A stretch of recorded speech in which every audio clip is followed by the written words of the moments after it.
All right, Chris. Hi, Ben. How you doing? I'm doing okay. It's so nice to see you. I mean, I know we've been talking for about 30 minutes on the ride up, but Right, in the car about football. about football, nothing else. How's life? It's interesting. It's a little it's complicated, of course, but it's I'm at that age where you're like, you go like, well, I could live twice as long as I lived, or I could live. So I'm definitely in the catastrophe, or the fourth act, The back nine. Yeah. So it's like, I could live for 20 years or something like that, but that's about all I should do. Now you got 40 or 50 in Oh, you. no way. No, You don't want it? well, I don't think, I was very interesting because we'll probably breach this subject or whatever, but I did have some health stuff. And so the health stuff is cut a few years off, but probably not too many. Yeah. So, but I also kind of feel like, it's great to live to be 90, but it doesn't always happen. So you shouldn't feel like you're cheated. I think of people like, David Bowie is 72, and even old Lenny Cohen was only 84. So you don't have to live to be 90. Mm-hmm. So No. so I kind of am like, but what's weird is that because you have all this whole mortality thing flying around, it makes you think about it.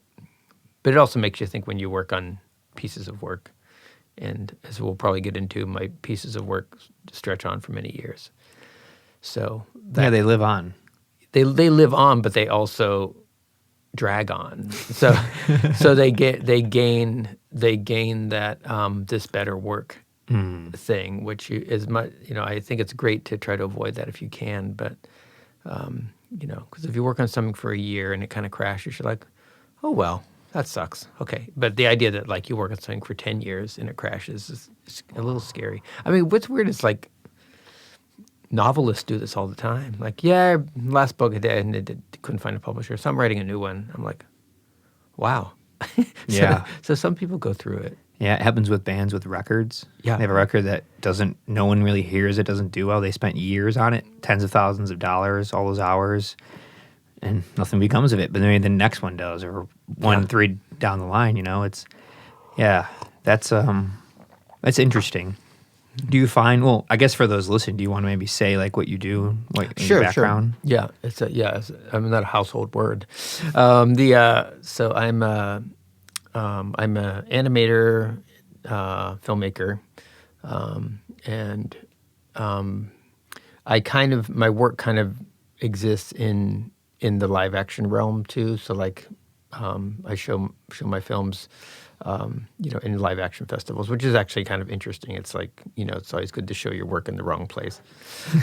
But so I'm a teacher also. I teach at the Art Institute of Chicago, and I teach animation and I teach filmmaking. And but my career is kind of weird because I was kind of a avant-garde experimental animator with still figurative work, so it's not it's definitely a lot color on light on the surface or anything like that. There's voice and characters and people talking and stuff. But I had a kind of academic level of success, in terms of most of my career, and then in the early '90s.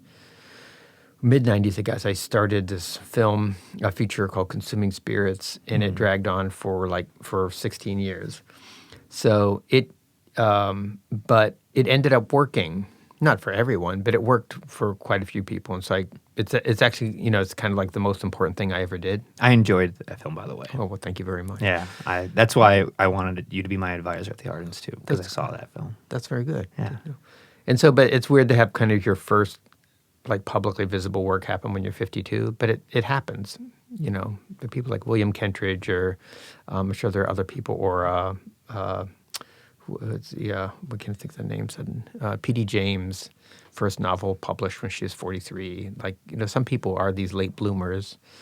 Do you think that is good to not have it at such a young age? Maybe I guess it's hard to say because I wish it happened when I was younger. Yeah. But maybe it does something different for you. You won't have an ego conflated if you work you do is 20, 30 years of work, and it starts to get recognized. It's true work. I mean, 15 years on a project is intense, unheard of most of the time. Right. A couple of years you hear about, but 15, 16. Yeah. Wow. Well, That's wild. Yeah, and it's again, it's not a method I would recommend. And there was when I was finishing the film, I was going through divorce, like lots of bad things, and I think that it was a dangerous kind of Trojan horse in terms of if this thing works or not. But after quite a few rejections, I got into festival Tribeca, which ended up being a perfect festival for it, and I met some great people and had some people kind of get behind the film. Tasha Robinson, who writes for The Onion, and she was a fan of it, and I got it's weird, like from the year that the film was running, I went from having like no reviews to having like 30 reviews. And most of them were good. Some of them were bad, but most of them were good. But yeah, it was just a whole different kind of place. But I kept saying like, "Oh, this feels good," but it's like it feels good because it worked. So it's not really a model for, like, I don't think you should do this because it's just as likely that it could not have worked. And so, I mean, I did live my life. I wasn't like Madame Curie. I had 2 kids, Carmen and Sylvia, and raised them, and I was definitely their dad and did all kinds of stuff with them. I was not like, I am working, leave me be. So. And that's a problem amongst a lot of artists where they put their work, not just artists, anybody who's like a workaholic, that mindset, that go-getter workaholic mindset where you neglect kids, your partner. Sure. Yeah. And I have some good disorders, putzing disorder, but I also have a butler disorder. I love to make food for people and serve, ask no one's mad at that. Yeah. So I do that kind of stuff. And also I definitely had a weird childhood that was, I was a feral child. I wasn't really abused, but a lot of benign neglect. And so like part of me was like I remember like I was my mother never, and I'm, as many children of alcoholic parents, they let their alcoholic dad off the hook because they disappeared to the landscape. But where did you grow up? I grew up in Pittsburgh, PA, and my mother was British, and she met my father in World War II. Oh wow! And they got married in Berlin, and their like wedding licenses signed by Truman. It was like the transition from, and so it's kind of crazy. That is crazy. Yeah, and because he's still general at that point. So, but I knew that when I, was raising my kids that, like I was going to say, like we were always drawing, and we're drawing on butcher paper. We're drawing on the backs of homework. When it's like why not just get a ream of paper? Like we're always trying to find pencils and trying to. So the idea is like, it would be really cool for like, the idea of like, hey guys, I bought a box of pencils and 500 pieces of paper, but that never happened.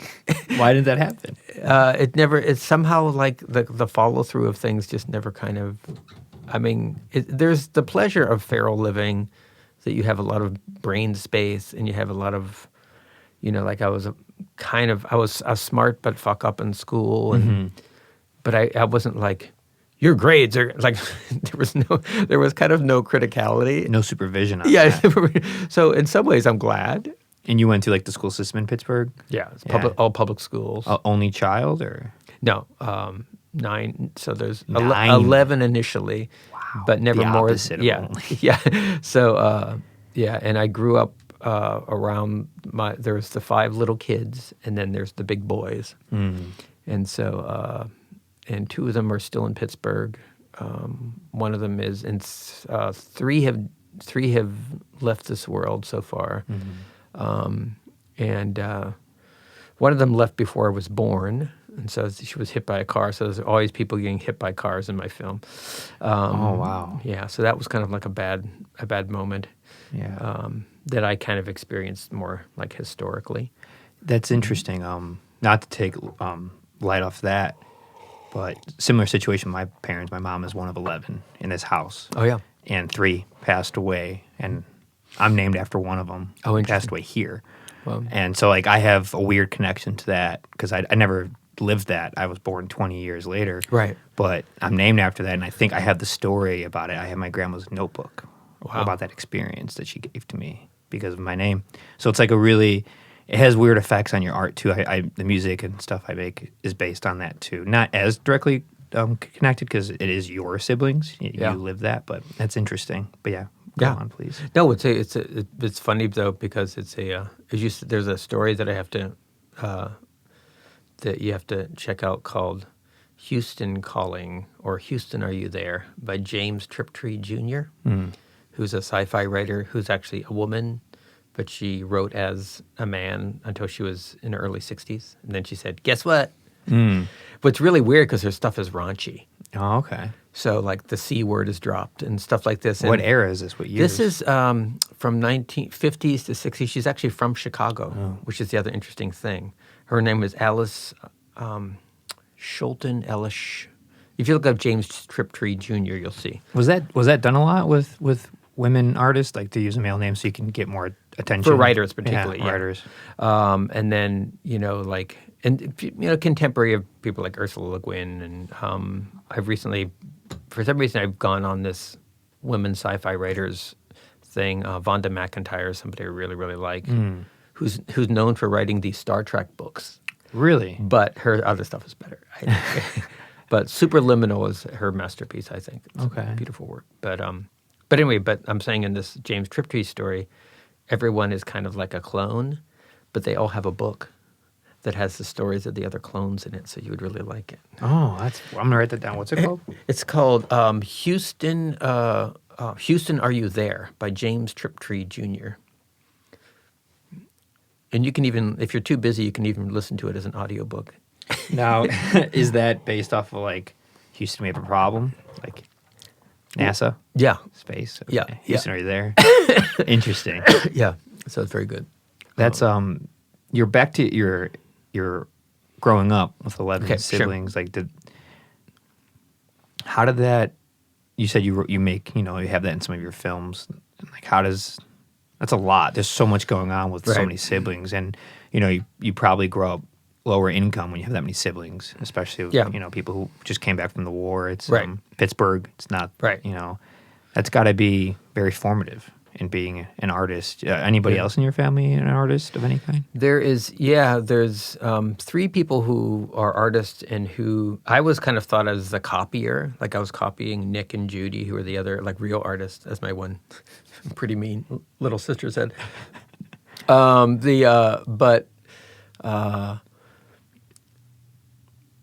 They kept doing their work, but both of them also pushed kind of a little bit against their art identity and did kind of other things. Nick really got into music, and he also teaches French. He lives in Canada. And Judy does her work, but it's kind of one of these. She had a really weird thing she said to me once, which was interesting. If you ever hear this, Judy, it's fine. She said, "I felt like I was more known as being Judy the artist than Judy the person." And so part of her just wanted to, that whole question of like doing or like a human doing or a human being. So she wanted to kind of be kind of respected as just being there in a way. And I think she kind of pushed that a little too far in some ways, and didn't kind of do some of the PR stuff you have to do. But she also had kids, and that's complicated, and I think more complicated for women sometimes than for men. But also some people, when they have kids, they become some other creature, which did not happen to me. Like I didn't suddenly become this. I'm primarily a father. That's my main. Like I kind of just divide. I'm more like a planaria. So I just have like, okay, here's my father head. Here's my art making head. Here's my, wanting to be in love head, and they all take up 100%. Yeah. So I kind of like that more, and I feel similar to that mindset. Yeah. So, but it's interesting. I think it's something I don't think you can control, because I know people who just have some sort of almost biological transformation when they have children, where they are just, I am a parent, whatever else. No more other identities. I'm a parent. Yeah. Did you were you afraid of that at first before having kids? Like, because you were an artist before you had children. So Yeah. Did you fear that could happen? The time. I don't know, because there's too much. It's also kind of the, there's a pleasure in that idea that, we're going to do this thing. And the woman I married and raised my kids with named Susan Abelson, and kids are named Abelson too, Carmen Abelson and Sylvia Abelson. We had a similar kind of energy of like, how we raised the kids and stuff like that. So it wasn't, we still made room for ourselves. But also I'm an academic. So, so if anyone out there, if you ever hear a full-time teacher saying they just don't have time for their work, ask them how many hours they have. So I work 30 weeks a year, 3 days a week. So, and at the end of the semester, maybe I work 4 days a week, maybe even for 2 weeks, 5 days a week. And then I get 3 months. I get three to 4 months. So it's just kind of like, shut up. Yeah. Right. I mean, if you're a part-timer, it's a whole other thing because you're not really making a living wage. Yeah. Yeah. But, I have health care. I have all this stuff. It's the beauty of that job. Yeah. I'm in a similar boat, not as far along at all that you are, but it's a wonderful position to have that balance of teaching what you do and doing what you teach, having that time to focus on your work and bring it back to the students, to the faculty, and just rinse and repeat. And you have a lot of freedom to focus on what you do. It kind of helps you blossom. Yeah. It can, for sure. Yeah. Yeah. It's very funny, too, that, like, artists and teachers kind of take themselves a little bit too seriously and think that they're some sort of magical. I remember one time I was actually I was talking to a therapist. That's the other thing, a healthcare therapist for $25 an hour. Love it. So it's but I just said, I don't know, sometimes it's just, I get up and I just don't want to go to work. And I just, I don't know, I feel like I'm having this kind of, I don't think I used the word crisis. And she just said, so do you think that like a guy that runs a restaurant gets up at 6 and goes, yay, I'm going to go get the restaurant started. Yeah, and work 15 hours in the kitchen. It's like, so artists think they're so special because they don't want to go to work. Yeah. Just like everybody else. Yeah. It's like, damn. Burned. Yeah. And then you get in there and you do your thing, right? You pick up the garbage, or you build the building, or you do the accounting or whatever. But everyone wakes up with the shadow of their work. But we think we're like super special. Yeah, because we go to this place where we get to have expression and others get to enjoy it, so it means more. And you go, well, it wouldn't mean anything if they weren't there enjoying it. They're just as important as I am. Yeah. Yeah. And it's kind of it's also I don't know. It's just I love being, I feel very grateful that I can make my work and I'm allowed to make my work, but I don't have any notions that I'm like a special kind of human. Which people, when I hear people say things that they think are so poetic, like artists are what makes life worth living, I'm like, oh. I don't know. I can say that about a doctor, a cook, or whatever. Everybody's what makes life worth living. Right. So we aren't some sort of like saints. One piece of the puzzle. Right. Or you could say artists are the most egocentric people making monuments to their personalities. You could look at the darker side of it. That is a problem too. That definitely does happen. Yeah. There is. I was having a conversation with someone recently who's in a completely different industry. Technology, and when she describes it, I'm like, man, that reminds me of the art world. Like the egos, maybe there's not a lot of money involved because it's not technology, but like the egos are still there. And it's like, oh, we're just humans. Everyone has their competitions, their egos, their ways of wanting to be better than the next person, and then once they get to a certain place, sometimes they forget where they came from and they don't help each other up, others who are coming up too. And you seem like someone who's very good at that, who's always been there for that. Like, Ann Bell, she has spoke highly of you and how you've helped her in many ways, Yeah. So. Well, I try to help people. I like the idea of passing the baton. Like one of my very politically volatile things is that, hello, everyone out there teaching particularly animation. For some reason, animation is particularly bad about it. When you reach retirement age, retire. Yes, it is really nice to go to school and be around young, beautiful people until you're 85, but it's really not what you should do. You should retire and let someone else have a job. So these academics that stay, and they always say, but I still love what I do. It's like, of course you love what you do. It's been doing it for 40 years. Yeah, of course. and so what? Yeah. So what if you love what you do? It's like you're 67, get out of there. Yeah. And I really believe in that. So I do too. And you can continue to do other things. Now you have a good, pension or savings. Like, yeah, go do other things. Pass the baton. You keep making your art. Maybe you have more time to make your art and do other things. Yeah, I mean, you said 32 years at the Art Institute, right? You started in 89? I guess it was 88 officially, but then I think I was officially full-time in 89, yeah. What led to that? Because you went to Minneapolis? Yeah, so I was living in Minneapolis, which was known for very different things. Yeah. That I was known for grants. But I lived my life in a very weird way in my late teens and early 20s, which was I was very impressionable, which was that, like, for instance, I'd say my first 4 relationships were people who were like, I want to be with you. And I'm like, okay. And it's not like they weren't real relationships and they weren't of value. But I had like longing for other people. But I was kind of like, so the power of suggestion was super intense. So like I was at Carnegie Mellon. There were some really great things there. I had some really good teachers there. George Tapley, who was a painter, who was really good, and Lynn Barrett, who was a writer.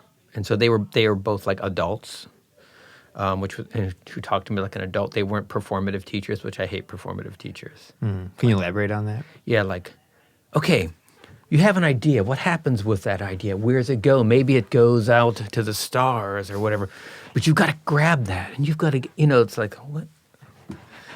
That kind of things. I see something here. Who else? Well, anyway, like it shouldn't be about you. But, yeah.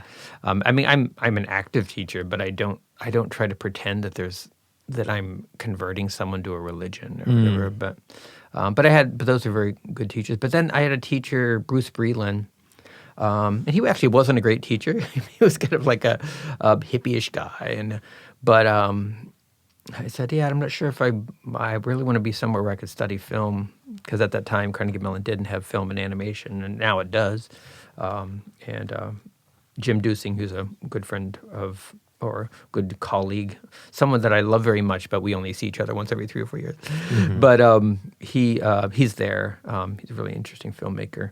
But this guy just literally said, I don't know, maybe you should go up to Minneapolis. I got a friend, Herbert Munzner, teaches there. It's a crazy place.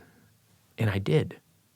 I didn't look at any other school. And it had this little booklet that was like kind of this little tiny booklet. And I was like, okay. So it was like this very weird way that I lived my life at like the power of suggestion. Mm-hmm. But it ended up really working out. Well, you were like 20 at this time? I was 20. So they transferred from Carnegie Mellon to... Right. And apparently like one thing is that when I left, I didn't tell my family I was leaving. Like my brother Jerry's like, what? You're leaving in 2 weeks? And it's a very, very strange brain space that I was in. But Minneapolis ended up being a very surprisingly good experience because all these I had kind of like some core teachers who were good, introduced me to interesting things. Tom DiBiaso, Sandy Miliga, and they're kind of like my anchor people. But then there was a guy named Ken Feingold, who's a video artist, and he realized, oh, there's a Walker Arts Center, and all these people keep coming through the Walker Arts Center. Let's have them swing by MCAD. So in the time that I was there, I had, I saw lectures by Michael Snow, John Baldessari, Jean-Luc Godard. It just keeps on going on and on. I had Michael Snow, who is actually, if you actually know Michael Snow, he doesn't care so much about his films. He's mainly a jazz musician.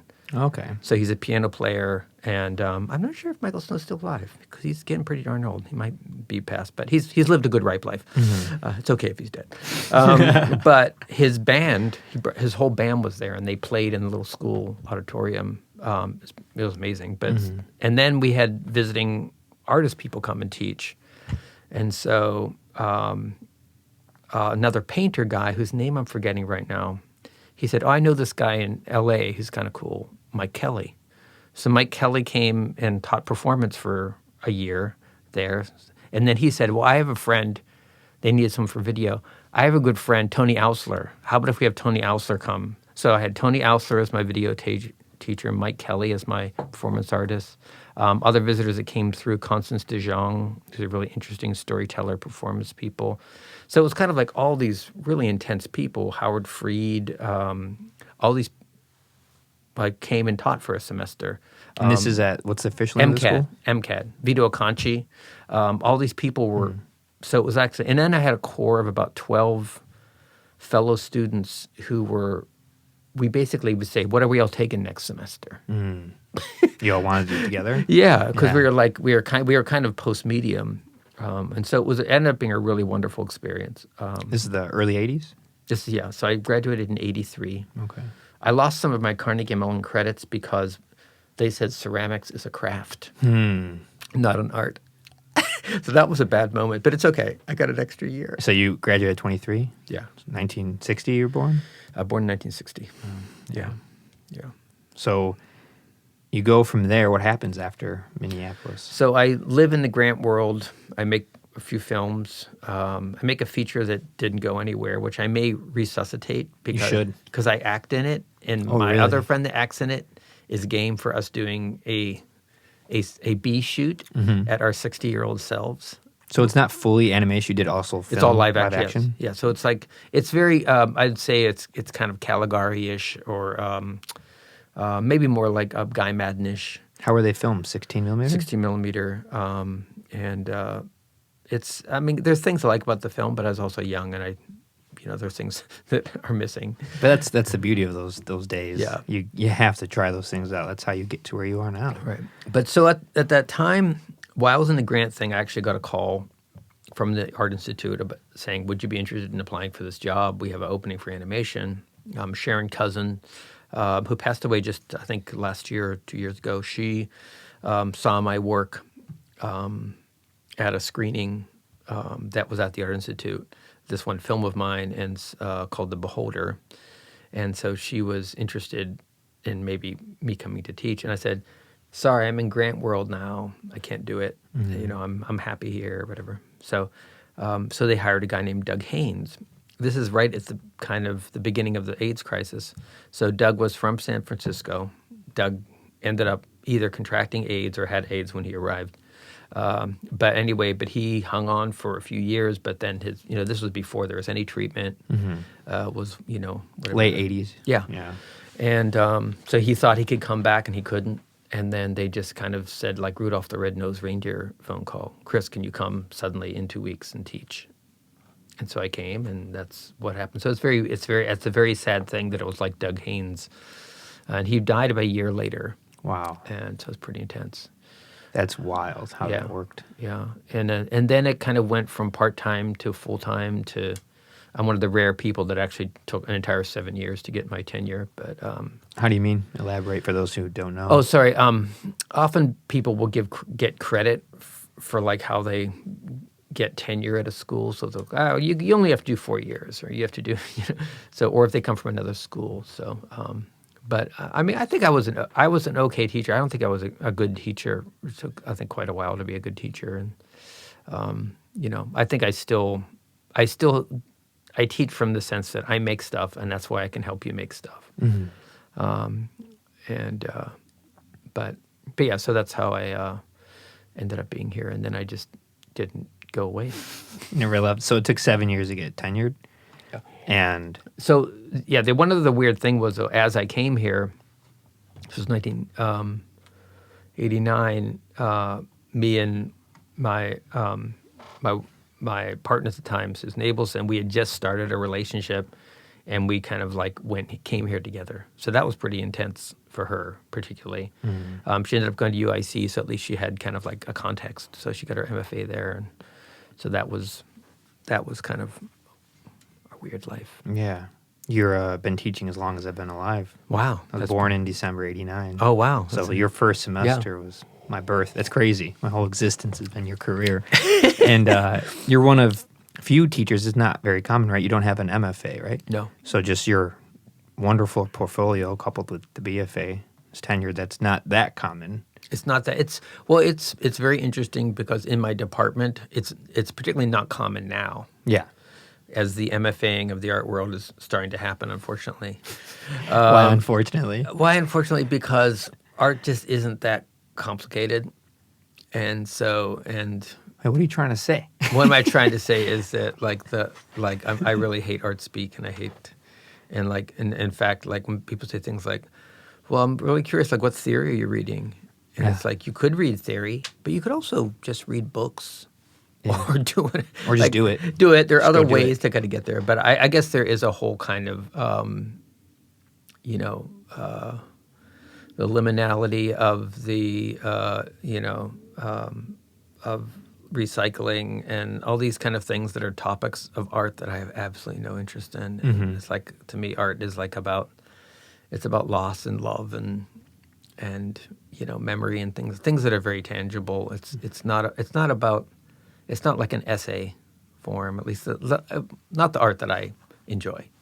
Yeah. So that it's but it's very interesting how kind of there used to be a separation between the educational art world and the gallery art world, but now it's migrated. So all these people who are running galleries now, even high-end galleries that make money galleries, are actually like MFA people from various places, and they all have their political, structure for how things work, and even the notion of like, how is the community involved? Because there are some grants that are like, well, how do you involve the community? And it's like, well, I make a cool thing and they come and see it. Yeah. That's how I involve the community. Yeah. Not that I don't mind that people, but there are people that will actually say, well, is there no community practice? And it's like, no, there isn't. Just like some people write books and novelists don't have to have a community practice. But so I'm one of those people that doesn't have a community practice. But it's kind of changing what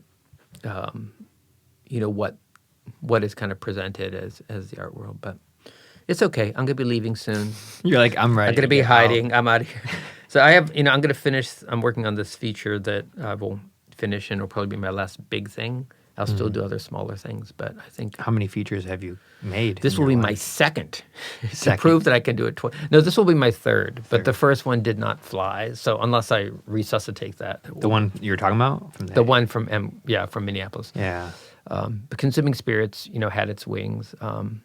There's a very interesting thing, though. I think that I've learned this from novelist writer friends of mine who'd be like, they have a review in the New York Times of their new novel. And I assume they can quit their day job, and they can't. So this is true. Like I had probably the kind of biggest critical moment of like my art life was that I got a A.O. Scott review in the New Yorker, like front page of the art section, that was like a glowing review of Consuming Spirits. And it's like, okay, here it starts. Yeah. No distributor was interested in the film. Why is that? I do not know. And people saw it, and they, or I don't know if they saw it, or they passed on it. I talked to like many, so I assumed that some, distributors that would like say, oh, I got to get a hold of this film. But wait, it's not completely fair because I actually was approached by Kino Lorber, but I thought, I will wait and see. I believe my dance card will be filling up very soon. Yeah. But no, it never happened. So Kino Lorber was interested in distributing the film, and I passed on it. And What year did that film come out? 2012. I wonder if it'd be different now, if it came out now. I don't know. I don't know either. I mean, here's the thing. I'm an Academy member now, so I get to see all the films that are up for Academy Awards. Wow. So there's an incredible film from Poland called Ain't Never Gonna Snow Again or Never Gonna Snow Again. Did not make the short list. It was on the long list of the Academy Awards. I don't see it in the U.S. I can't find it online. It's an incredible film by a woman director, incredible actors. It has like the energy of like Wings of Desire or something. It's a beautiful film. There's also a feature film called Number 7 Cherry Lane. Me and my partner saw it. We're like, oh my God, this thing is amazing. Can't get a hold of it. Can't watch it online. It was at Lemley for a little while. The Lemley, here's a weird nerdy thing for filmmakers. So for something to be Academy Award considered, it has to play in LA for a week at certain theaters. That's a little arbitrary. Yeah. I played at a theater that was not one of their theaters. So I thought I had it set. So my film did not qualify. But there's a theater called the Lemley that you can rent and do a split, basically a pretty reasonable calendar fee.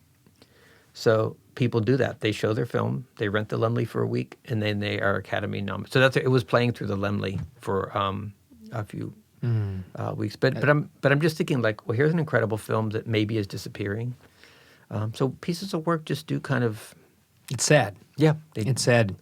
People have the wrong idea. On the outside consumers of media, they think, like, well, if it's not Academy Award or if it's not Grammys or if it's not Emmys, then like, it must not be good. It's like, no, there's not enough room at the top. Yeah. The pyramid's too small.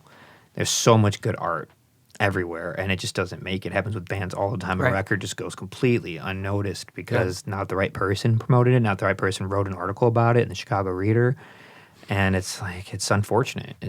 And just because it's not big and doesn't have accolades doesn't mean it's not a good or amazing film. And like someone like you have so much experience making films and watching them and teaching about them that you're on the Academy Award like board. It's a board that you pay for it. By the way, it's $400 a year, which I found out afterwards. But I was actually nominated by a friend of mine, Stacy Steers, who's on the board. And here's interesting: Stacy and me and my friend Rose Bond are people whose careers are kind of at their most active now and are like in our 50s and 60s, which is so it does happen for people. That we're, in some ways, we are kind of in control. We're still at the mercy of certain things, but it's nice that things do sometimes happen later in your life. And you just have to kind of, it sometimes is good to tell yourself that I got to make something that's good enough to break through.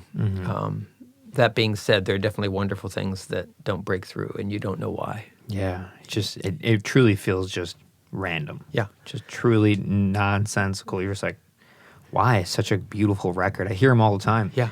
Music, films. I'll watch a film like no one knows about. I love it.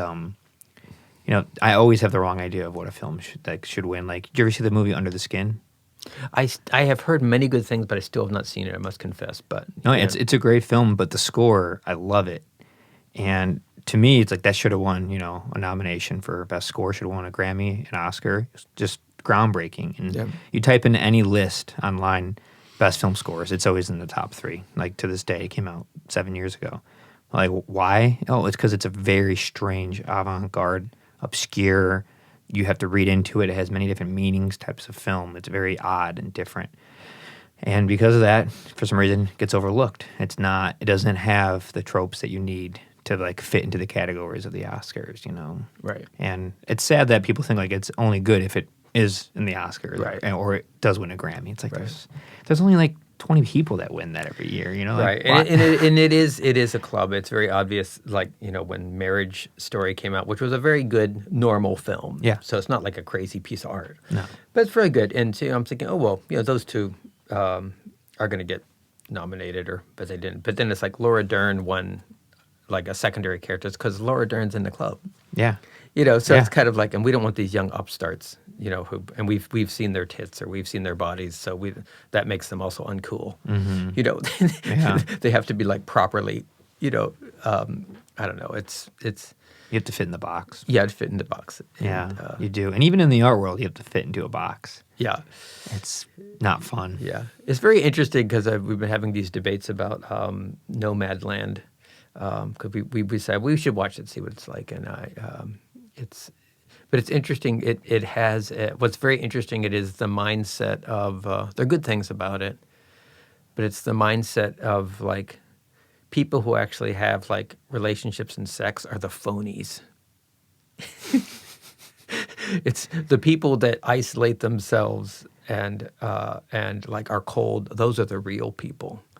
So that seems to be the the bottom theme of Nomadland. I haven't seen it, but I've been wanting to. It'll be interesting. You'll see it. I'm curious if you'll see what I'm talking about. Yeah. But No, I've been wanting to see it. I fell off watching so many movies the last year. My goal when everything shut down was like just be outside. Yeah. Just get vitamin D, go on walks, be healthy, just get away from it, get rid of all my that's so good. subscriptions. Yeah.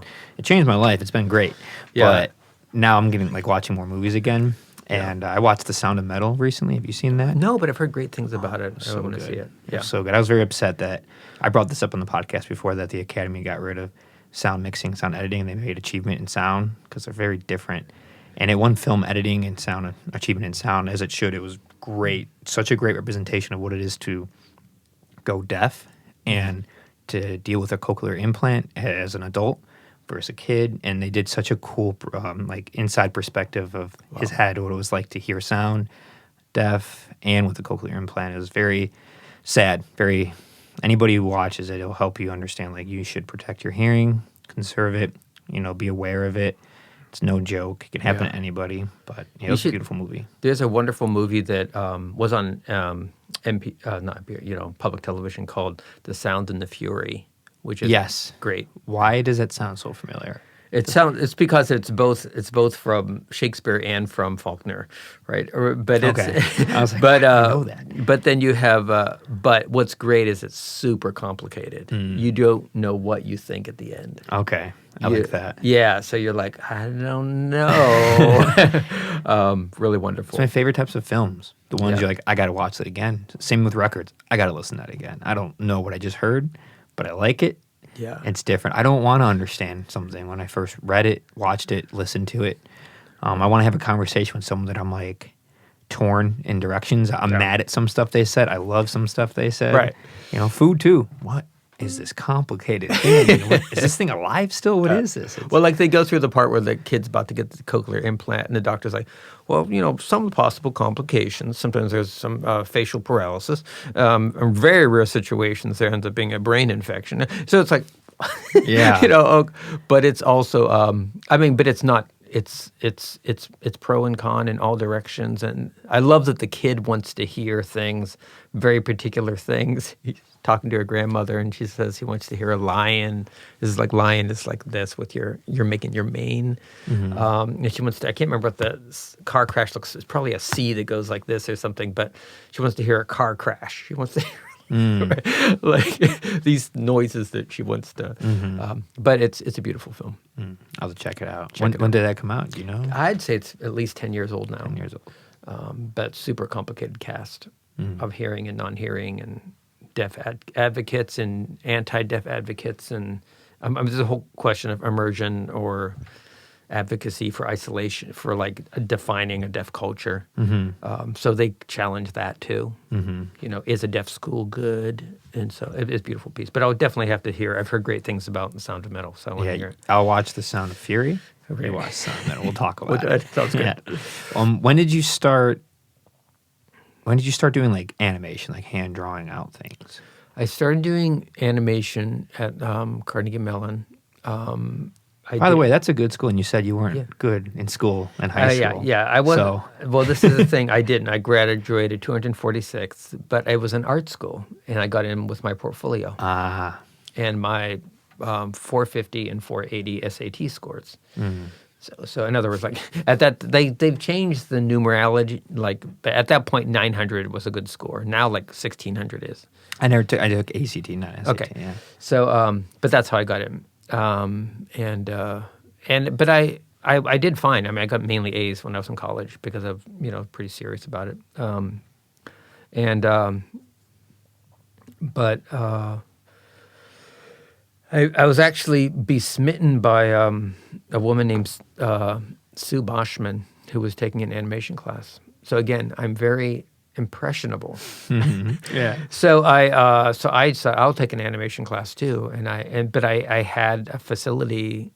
But I guess the most important thing was we had like a little screening, and I showed this little Super 8 film that I made, where you recorded the sound by like recording it live. There was like a recording head on the projector. It's super crazy, small, like lo-fi. Yeah. And that's how I did the sound. But it was the first time I experienced the idea that there's a group of people assembling to experience something and take it in, and part of that energy is that crowd that's taking that thing in. So, I often think about this when people will say like, cinema's dead, whatever. I mean, people watch things on their phone, and it's like, you don't watch my film on your phone. Mm-mm. You're not going to stay with it. It's too delicate for you to watch on the phone. Some things you could watch on the phone, but also I want you to feel the person next to you. Anyway, it's funny whether you've had a bad concert or whether you've had a bad screening. What's very interesting is it's the same film, it's the same music, but something is not connecting with the crowd. And as soon as it starts not connecting, it grows. It's like a leak in the dike. Suddenly everyone starts talking, and it builds up or whatever, and then suddenly people start drifting or whatever, or it's like, or that question like, last night there were 30 people dancing. Tonight there is no one dancing. Like, what makes that happen? So, Yeah. But that idea, like, oh, there are people hearing this, and I did a poetry reading too at Carnegie Mellon, and it's like, oh, this is people taking something in. I like being an observer. That's another thing I hate about art school. It's like, well, does the audience just kind of like sit there? I mean, how can they be involved? And it's like, by watching, by listening. Like, isn't it pleasant to watch and listen? Do I have to go up there? Like, no, I don't. I mean, I don't. Like, I'm engaged.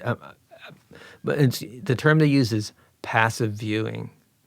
If you don't like, if there isn't like if you're not conversation, an interactive thing, it's like, it's not passive. It's reverent. Yeah. And that's what I like to do. I just like to get lost in a piece of work. I am now unimportant. The work is important. So that's my favorite kind of way of feeling. That doesn't work well in art school. Not in art school. I have the same concept mindset, so I remember feeling like I'm just taking this in. Yeah. I'm admiring its beauty and expression at the time and what it does for me. And I agree. I try never to watch anything on my phone. I watch it. Like, I'm blessed to have an awesome 5.1 surround sound 4K television with a 4K player. So I've gotten into buying 4K discs, and it's amazing that uncompressed audio videos. I've never seen anything like it. Yeah. And I wish more people got into that, but everyone's so used to their phone or their smart TV with a sound bar. And yeah, I want to watch Consuming Spirits on. Is it a 5.1 mix? Do you know? It's not. No. It's just a straight stereo. There is one kind of fun thing is it's coming out on Criterion. Collection? Collection is picking it up. Wow. And so that'll be cool. So, That's amazing. But I gave them like the big high res file that they're going to do their compression, which will probably be better than my compression. So, like, you can see it on Vimeo on demand, but I think the Criterion version may end up being better. So Blu-ray? I think it'll still be mainly digital, but it might be Blu-ray. I don't think That'd be amazing. Yeah.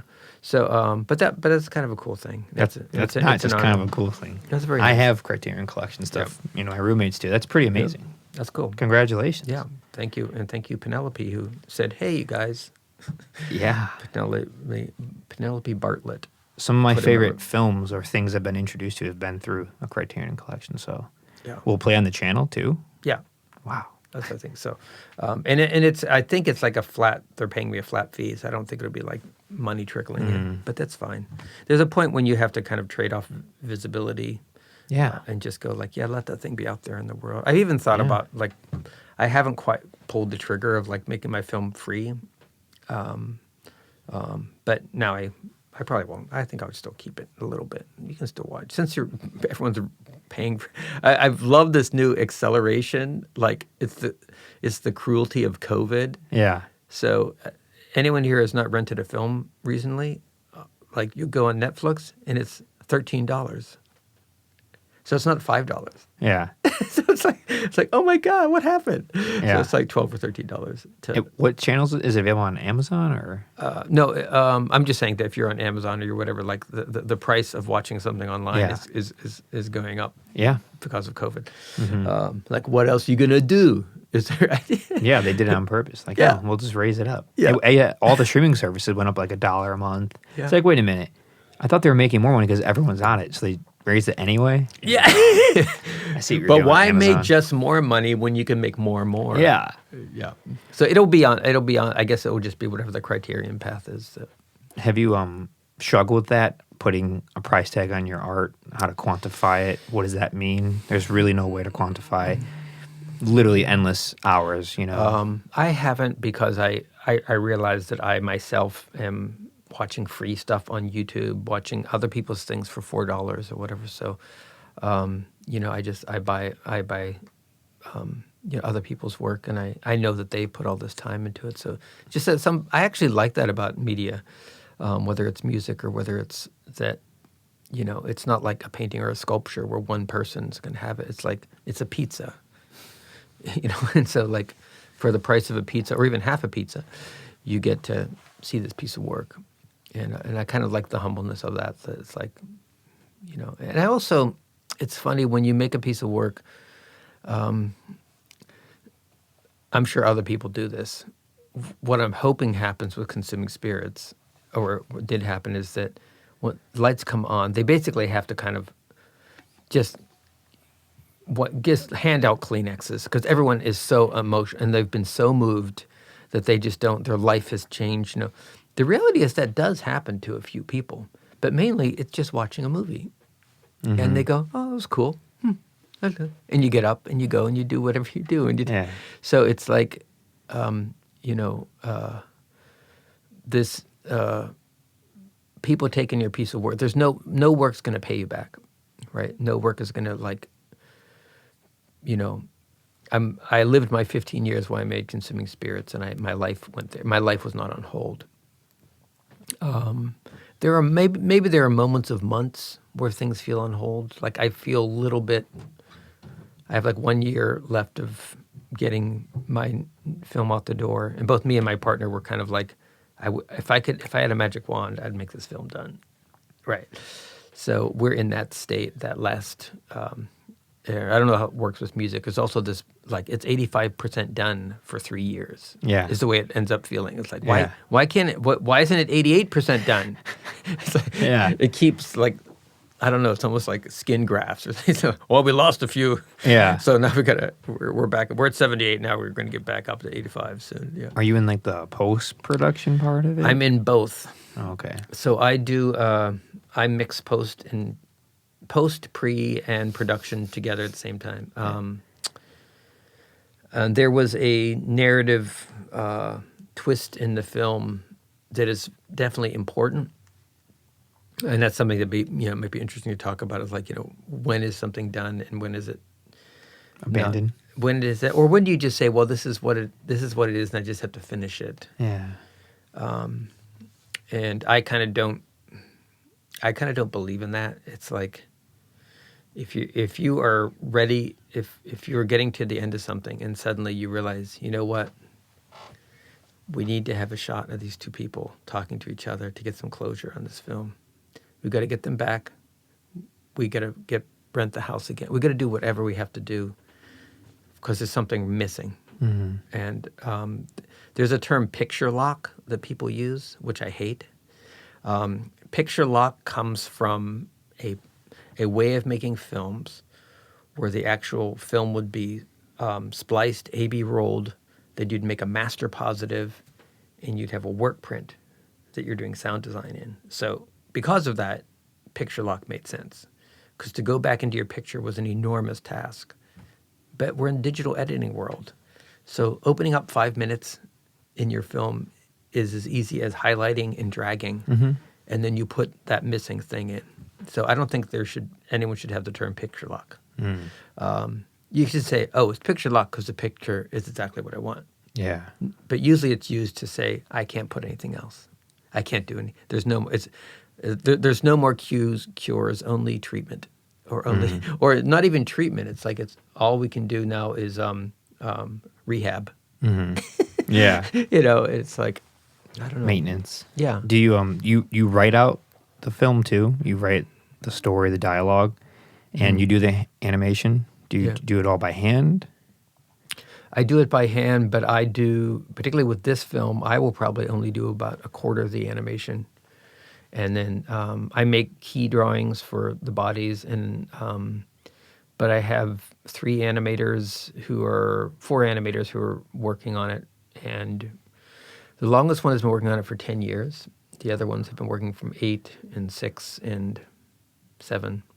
This isn't self-funded, it's through a company, through a production? It's self-funded, and I did a Kickstarter, and I got a creative capital grant, so I got money, but basically I'm bleeding money, about $1,000 a week, which is going to end in July, the $1,000 a week bleed. But so it's Olivia Rogers, Guillermo Rodriguez, Sarah Payne, and Pablo Lorenzano are like the main animator people, and then I have some other people who've come through and worked for periods. And with Consuming Spirits, you did all of it or most of it? I did, I'd say 50% of it, and then Corey Fiella and Shelley Dodson were main animators in it, and I had a guy named Paul Demers who was an amazing painter, and he did background work. So I haven't done Landscape of the Fall of the Icarus was the last, like, only my hand touched film.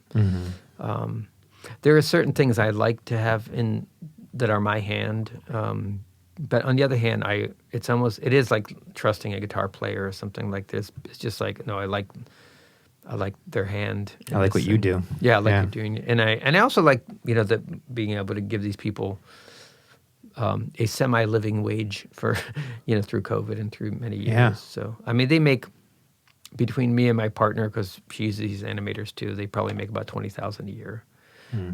Which, if you're a young person, you can get by. There's other jobs you can get. Yeah. We've all been there. Yeah. So it's not like, and I don't provide health care or anything like that. So it is a part-time job, but yeah, it's kind of cool. You get to work on, and if the film does well, then it's like, it's a feather in their cap. And also they can use anything they've done for their reels or things like that. Yeah, so, absolutely. Yeah. Great experience. That's real experience. Is there feature length? So 80, 90, 100 minutes? It's going to be like 2 hours. 2 hours, okay. Yeah. That's so much work to animate 2 hours. It is. Oh, but there's a live action thing in it too, and that's the weird part. So Sylvia Abelson, who's my daughter, but also a great actress, and TJ Jagodowski, who's improv guy, he plays a therapist, and she plays her patient. And almost all of their live action it's like a therapy session, so it's in one room. There's a little bit of movement, not a lot of movement. And that's kind of this little plateau place that we go, this live action place. And then there's one other live action scene that takes place at a gallery where the one character is putting up photographs of, they're actually paintings of photographs of Chicago disasters. The Great Fire? All of them, yes. Not the Great Fire, the other great fires that could. So there's the Iroquois Theater Fire, the Eastland disaster, and Our Lady of Angels Fire. So those are the ones that I'm using as kind of these pivotal points of, like, things that eat children. And it's funny because the more you find out about these fires, you find out that there's not as much negligence as you would want. Like, people always want there to be, like, but some of it is just like there's an interesting, I remember just hearing this fact. So one of the things that movies lie about is if a house is on fire, it's pitch black inside for whoever's inside it. So do you always wonder, like, why didn't they just go to the window? Because they're probably in a corner trying to get out of the house. Trying to breathe. You can't actually see in a house that's on fire. So that's one of the great, like, even there's one other fire that's invoked, which is in Cleveland, and I'm forgetting the name of the fire, the Collinwood Children's Fire. And so there was like, well, the doors didn't open. It's like, no, actually they did, but the kids piled up in the stairway anyway. It's like, no matter what you freak out. You freaked out. I was in one house fire before, and I put it out. Yeah. But I didn't freak out because I don't know, something came over me. It was a kitchen fire. Someone put grease was on fire. They put a lot of water on it, and it just an inferno. Took the whole kitchen, burned the curtains. It was terrifying. Minutes away from just the house is point of no return. Everyone did what you're told to do. They just left. They all run out for their own safety. And I'm like, it's a Chicago block, house after house. Of like, if I don't put this out, it might burn down the whole block. Yeah, yeah. And I was just running around under the flames, like running around the kitchen trying to find baking soda. And I got so lucky because my friend came back in the house. It was his house because I think he realized, like, Ben's still in there. I should probably go see what's going on. And the whole kitchen is just on fire. It was really crazy. But it was daylight, so I was able to see. And for some reason, he had this massive bag of baking soda, like this big one. And he just like opened up a closet and he just had it. And I took it and I just went under the flames are shooting out of the sink. And I just went and threw it on there and the flames just went like, whoosh, and it all just disappeared like a vacuum. Because, it's drywall. It doesn't burn very easily. Yeah. But the cabinets were charred. The electrical lights were all gone. All the curtains and drapes were gone. And yeah, moments away from it, it's point of no return. But I remember, like, when everyone came back in, like, why did you stay in there? I was like, I don't know. I figured I had a couple minutes to try to put it out to save this house, other houses. Yeah. Like, I don't know. There's a point where you're like, I could still get out of this. Like, I see both exits. I think I get out. So I got to try something. I wasn't really thinking. I just thought, like, I got to do something about this. But it was terrifying. So I can't imagine being, a kid you don't think as rationally. Yeah. And yeah, you don't know. You might be trying to just breathe. The fire could be so bad you can't even grasp for air. Yeah. But it's fires. Yeah, it's not a good thing. And no. Costco saved your life. Yeah. With a giant thing of it was a baking weird, soda. abnormal bag of baking soda. Like, we needed that. Like, a little box. I don't think it would have done it. Like, we needed this big one, and it worked well. And, yeah, his parents weren't too mad. We were having a party, but I think they were just grateful the house didn't burn down. Yeah. But, wow. That's interesting. You find... It seems like you find some inspiration from destruction. I mean... I would say I do. I think there's this thing about death and destruction in. Particularly it's interesting the notion of like the death of a child. Like there's nothing good about that. But what's interesting is sometimes when people have a chronically ill child, there is a merciness to it. That this is, anyone who works in like an oncology ward of a hospital, there is a degree of like, we're doing all this stuff, but to be honest, none of it's really going to work. Mm. So we're going to, your kid's going to be bald and they're going to do this and do this. But basically, they're not going to reach 8. So that's just kind of the way it's going to go. So that's like, you have to then, in this film, it's a kind of a weird thing, but that's one of the things that's part of, one of the kind of like linchpin ideas is that a short life is worth living, which I even have a character say that. But there is something, and it stems from Franny, this the child in my family that was hit by a car. So she was 3, and definitely a very short life. But I can't say it's not a life. It's a 3-year life. And so outlived many rodents. But, I have to somehow say, and a friend, I think one of the closest experiences I had was a woman named Freedom. I think she goes by her Greek name now. And I'm not going to say it right. So those who know who Freedom is. But her daughter passed away and was diagnosed with I think it started as retinoblastoma, but I'm not sure. But it was something that basically this kid was sick basically their whole life, and I think she died at the age of 6.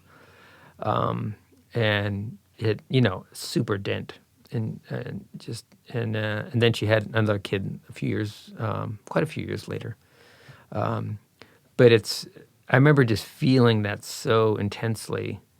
Even I didn't know this child, I didn't know this woman. I was just kind of like unconsolably sobbing outside this service. But I realized that it was some sort of thing like that. It's almost like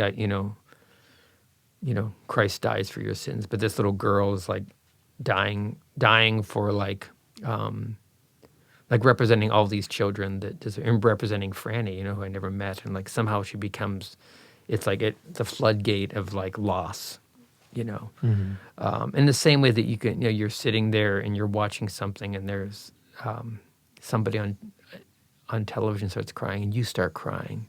You're like, why am I crying? Because this person found their puppy. Of all the shit I've gone through in my life, but it's some sort of thing that it spreads over to you. But this was a very real feeling, but the film kind of holds, like there's a way that, strangely enough, that the film is a bit of a dialogue with that child that I only met twice, in a dialogue with Franny, but also there's also the notion of my own mortality. My kids are now adults, and there is a point where I say to myself, neither of my children have died in infant mortality. And you would really think that there's a very weird moment. My one daughter was hurt at school, not very badly, but for some reason the school counselor decided to call my ex-wife and say, hello, I'm calling about Sylvia. There's been an accident at the school, and we called the ambulance and whatever, went through all this, and then said she fell in the playground and cut her head. She's fine. It's like, no, this is how it goes. Your daughter is fine. She fell in the playground. She did it back, or the she person did it backwards. Yeah, absolutely backwards. Absolutely backwards. So, but you always do. It's like, where's the kid? Oh, she's not there. Not there. Okay, been abducted. Yeah, like as a parent, you do that all the time. Yeah, it's funny that you said that. Last year, my friends were in a bad motorcycle accident, and they walked their bike back to the garage, and one of their girlfriends was in the backyard, doing gardening. And I walked in the garage and I saw them bleeding, just all banged up, but they were fine. They were clearly going to be fine. They just had some road rash. They had helmets on, and I was like, I have to go tell this other person. So the first thing I told her, because she passes out, she sees blood, and I was like, so and so are fine. They're going to be fine, but they got in a motorcycle accident. They had their helmets on. They're all good, but just know they're banged up, and we're just bringing them to the hospital, make sure there's no internal problems. But they really are fine. They're talking, no brain damage, and that helped so much. Yeah. Although if I said the opposite, she would have passed out just from talking about it. Right. Yeah. They're bloody. It's a mess, because it was a mess. It would have been terrible. And I just started it with they're fine, but this did happen. This happened. So it's funny you say that, because why would an adult say the opposite? Yeah. It's the wrong way to go about it. It reminds me of the news. You focus on the bad thing and then they work backwards. Yeah, that's what was it called? The link, the hook. Mm-hmm. Yeah, you got to get them, hook them in. Mm-hmm. Yeah. But yeah. So I'm so this feature film that I'm making now is it's called The Orbit of Minor Satellites, and it ends up being kind of about the notion of a child dying, and the loss of that, the guilt of the notion of survivor's guilt and things like that. It's also about that kind of realizing that we are mediocre, and that no matter whatever you do in your life, it's a very good idea to accept that you are in fact still mediocre, and you will keep. It's like that, the Alan Watts thing that he says, in life there are creatures below you, creatures above you, but no matter where you move, you'll always be in the middle. The middle is the only place that exists. There's really, because if you go up towards that other way, that's just a different middle. Mm-hmm. But that's how, I'm very grateful that I've been able to share my work and have some people see it, But it's very interesting because, let's say, if I would say the best case scenario is that 400,000 people have seen my film. probably the more likely scenario is that maybe 120,000 have seen it.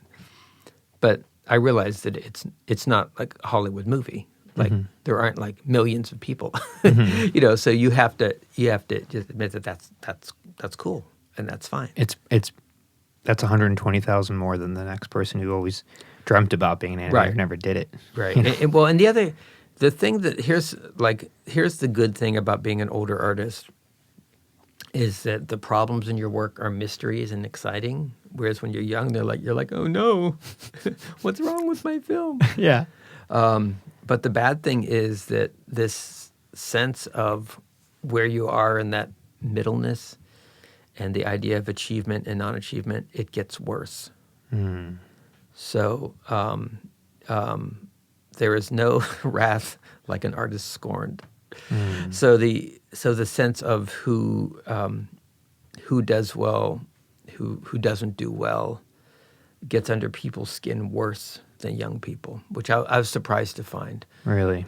You found that out just over time? You've realized it? So that, you know, and it's... What do you think that is, just getting to the end? It's getting to the end. Not only has this thing not happened, but it perhaps will never happen. But then again, what you have to say is that, well, no, you're just in that middle place. You're in that place, and that's okay. And the person who's, quote, achieving is still in that place. So we're all in that place. Yeah. But I do know that, you know, I don't want to be, what was it? There was a visiting artist whose name I won't say because there's something annoying about him. He was presenting his work to a full auditorium of people. He'd recently gotten some very public grant, showing all the place. Someone said, so who's your audience for your work? He said, well, I make the work because of something that I feel inside. Whether someone comes and sees it or whether someone, like, that's great, but it's really not important. It's just my relationship with the work. And I'm like, you're talking to 200 people. So why don't you at least admit that you are being listened to, that something has happened, so you aren't this monastic creator, and that. So I don't like when people kind of won't admit that, like, oh, I've been giving the speaking stick. Yeah. You know, and that's great. I'm very grateful I have the speaking stick, and you know, I just think it's silly. That's well said, because I struggle with that. And the older I get, the more I talk to individuals like yourself who have so much more 30 years on me. I start to realize, like, it's a bad mentality to get in, that self-loathing, like, oh, I just do it for me. And I hide away, and I don't care who hears it, I just do it. I had a problem with that for a while, but that's really just like a depression, anxiety type of thing going on. And it actually is great when other people appreciate it, when people talk about it. The sheer fact that you're asked to come teach at a university or at an institution, that I was asked to go do that, like, oh, so it does matter. I do have a platform. Like, people do care. People do want to come to a music festival. People do see your movie. Criterion Collection did want to pick up your film. Like, it does matter. There is a platform, and you should be grateful for it and do something with it the best you can, and stop pretending like woe is my life. I'm just an artist. Yeah. Who, like, I just want it to be about me. I don't care what people think. It's like everybody cares what people think. Everybody, from top, bottom, middle, out, it doesn't matter. And I think it's funny because one of the moments, there are, like, people who have, you know, seen my work and, like, were super affected by it. And that's kind of amazing that that happened. Even my present partner came and stalked me. Thank goodness, because she saw my film. And so, yeah, that was an interesting turn of events. So, but I think that there is this notion that somebody heard what you meant to say, that weird thing you meant to say. And it's, I think one of the most pleasurable things is when someone you don't expect. Like, I had this one graduate student from China. Her English was okay, not great. She drove me fucking crazy. And because it was like everything I would say, we just had trouble communicating. She's like, I think I have had really a lot of trouble drawing this week. And it's like, what do you mean you had to draw this week? But anyway, and her name was Jian Guan. And I had my sabbatical show, and all these people who I knew, colleagues, artists, and people, like, oh, it's really cool, whatever. And Jiang came up to me and said something really pointed and really like that she really heard what I was doing. And I realized, like, how funny. I thought all these other people would hear me, but she hears me. Mm-hmm. And that felt like really good because it's like I realized that somehow we are actually in this, and she said, it's this thing she said, I realized that your film is about the notion of taking care of something and the impossibility of that, of giving care in the way that it's meant, just something that was kind of very like something that in my dreams, people would pick that up in my film. So it was kind of an interesting moment of kind of like realizing like, well, that's one of the great things about work. It's not necessarily the person who you are pretty sure is going to read what you say. Like I'm surprised when Consuming Spirits affects people who English is not their main language because I think it's so wordy and it's so American even that it's like, there's actually a point of empathy from like these people. There's some people in Japan who are big supporters of the film. So it's like, that's exciting that it worked. Yeah. Those are some of the best compliments. The one-offs, I'm sure you had a handful of them where someone really goes into depth about something that your work did for them. Yeah. Something that you maybe forgot. That was your point. Maybe that wasn't even your point, and they still picked up on something, and they say something very deep. Not like, oh, it was a great film. It made me feel something. It's like they just go further and further, and you're like, that's what I do it for. Yeah. When you get those, when someone, messages you, like, oh, what you've done, like, change something for me. Yeah. Or put me onto a different path. Like, those are the ones that no one knows about because they're not public. No one wrote about that in the New York Times or the New Yorker. It's just a private message on Instagram, one paragraph, and that's the beauty of what gets me up to keep doing it. Like it affects somebody, right, or something. And I'm sure you've gotten a handful of those, maybe a lot. And it is weird because the weird, like there's a. I hope this place comes into my brain. It's a film house that's in Columbia, Missouri, where Mizzou is, one of these interesting kind of art places in the world. And I've met quite a few people who've gone to Mizzou. But someone actually said, watching this film made me live my life differently. And I was like, oh my God. That's a compliment. That's a compliment. So I was like, that's where, okay, that'll do. Yes. Yeah. That gives me another year to live. Yeah, exactly. Yeah. So, wow. It's not every day someone hears that. Yeah. And when they ask, why are you doing this? Why are you making this art? Like, are you making money off this? It's like, what gives me extra years of life is when somebody I don't know tells me, you gave me a whole new way of living, a whole new trajectory, a whole new path. You inspired me to go to school for this, change my career, anything like that. And, it's amazing. It's truly heavy to hear those things. Yeah. And I'm sure you've heard it a lot from either students who reached out to you in the past, Yeah, we had. I remember I was very surprised. Good friend of mine who was a student of mine many years ago, Sean Buckalow, we were seeing his film, and it said for Chris Sullivan and Clara Kim, and I'm like, oh my God. I think that's pretty amazing. Like, because I have my weird thing about my what I identify as my psychosis is that I imagine that as soon as I leave the room, everyone goes, oh, finally. Yeah. So I have this weird thing that, like, in fact, even the people that I think I know and love really can't stand me. Yeah. So this is so it's good when you realize, oh, like that's amazing. Well, they also could just be your own battle with ego. Like, does anyone even care that much that you would even think like, oh, when I leave, everyone's glad I've left. Maybe not. Maybe they just go about their day still and they're grateful that you're in their life. They might not express it a lot. So you start to go to that place like, no one's really giving me the feedback. So maybe when I leave, it's because they don't like me, or when I leave, they don't care. But unfortunately, it's also very classical for like your mom might say for the 11 children person. Yeah, you're like, what's that kind of? I'm a soft watcher of the Steelers, who I don't like anymore. I don't like this year. The football team? Yeah. Yeah. Because they rehired their terrible quarterback. They were on a good path last year. then something happened. Well, they have a terrible quarterback, Oh, okay. and he chokes every like final game. Sounds like the Bears too. Yeah.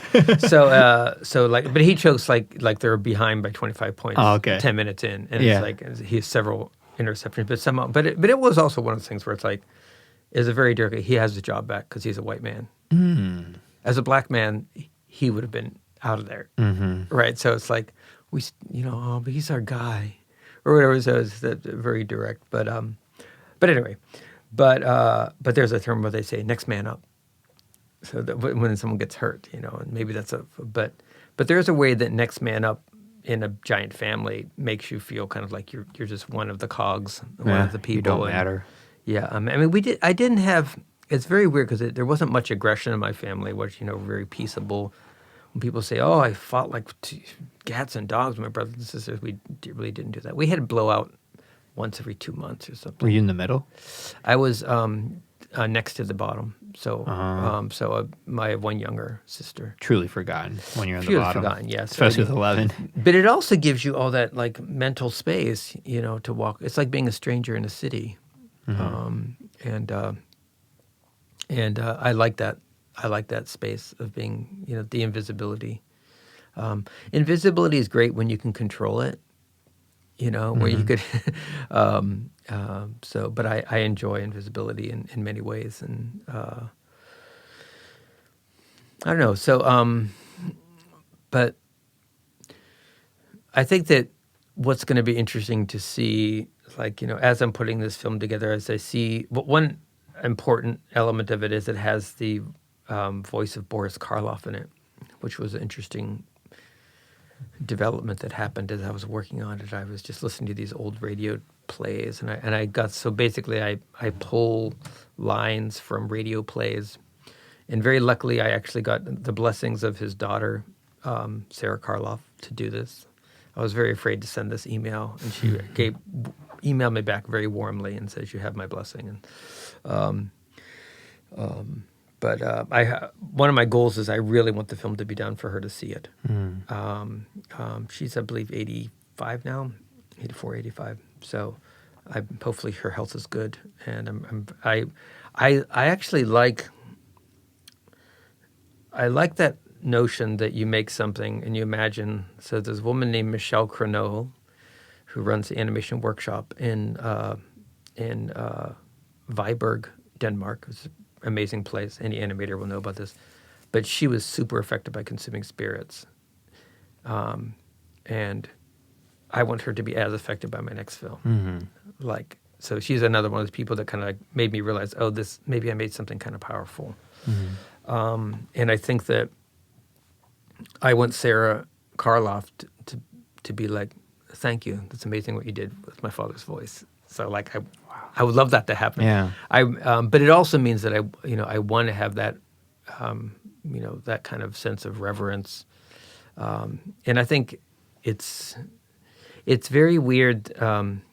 Usually Boris Karloff is playing somebody who's murdered somebody on the radio play, but then he's remorseful, and that passages about his remorse are like, it's just like any time you've broken someone's heart, or you've like, there she lay on the floor, helpless.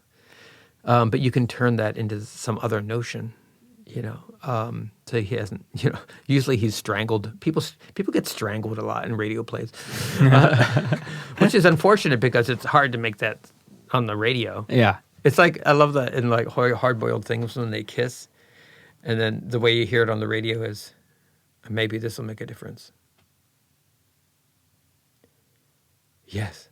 It's like, because kisses don't actually make any noise. Yeah. But They don't. You might get a little bit of like lip smack after. yeah, but maybe. It's kind of like, or maybe this. But it's also another really common theme in radio plays is the woman did it. But also someone has amnesia. And so the notion of amnesia, the notion of realizing something, seeing somebody who's, you don't know who it is. So there's a line that's where Boris Karloff says, I know that you're somebody that was once very dear to me. But he doesn't like recognize who this person is in the radio play. So, but I hope that in the film, I you know, you sense this this idea of kind of how people kind of leave your life, how people and how you have to kind of deal with that loss, but also how you kind of leave yourself. Like at some point, you kind of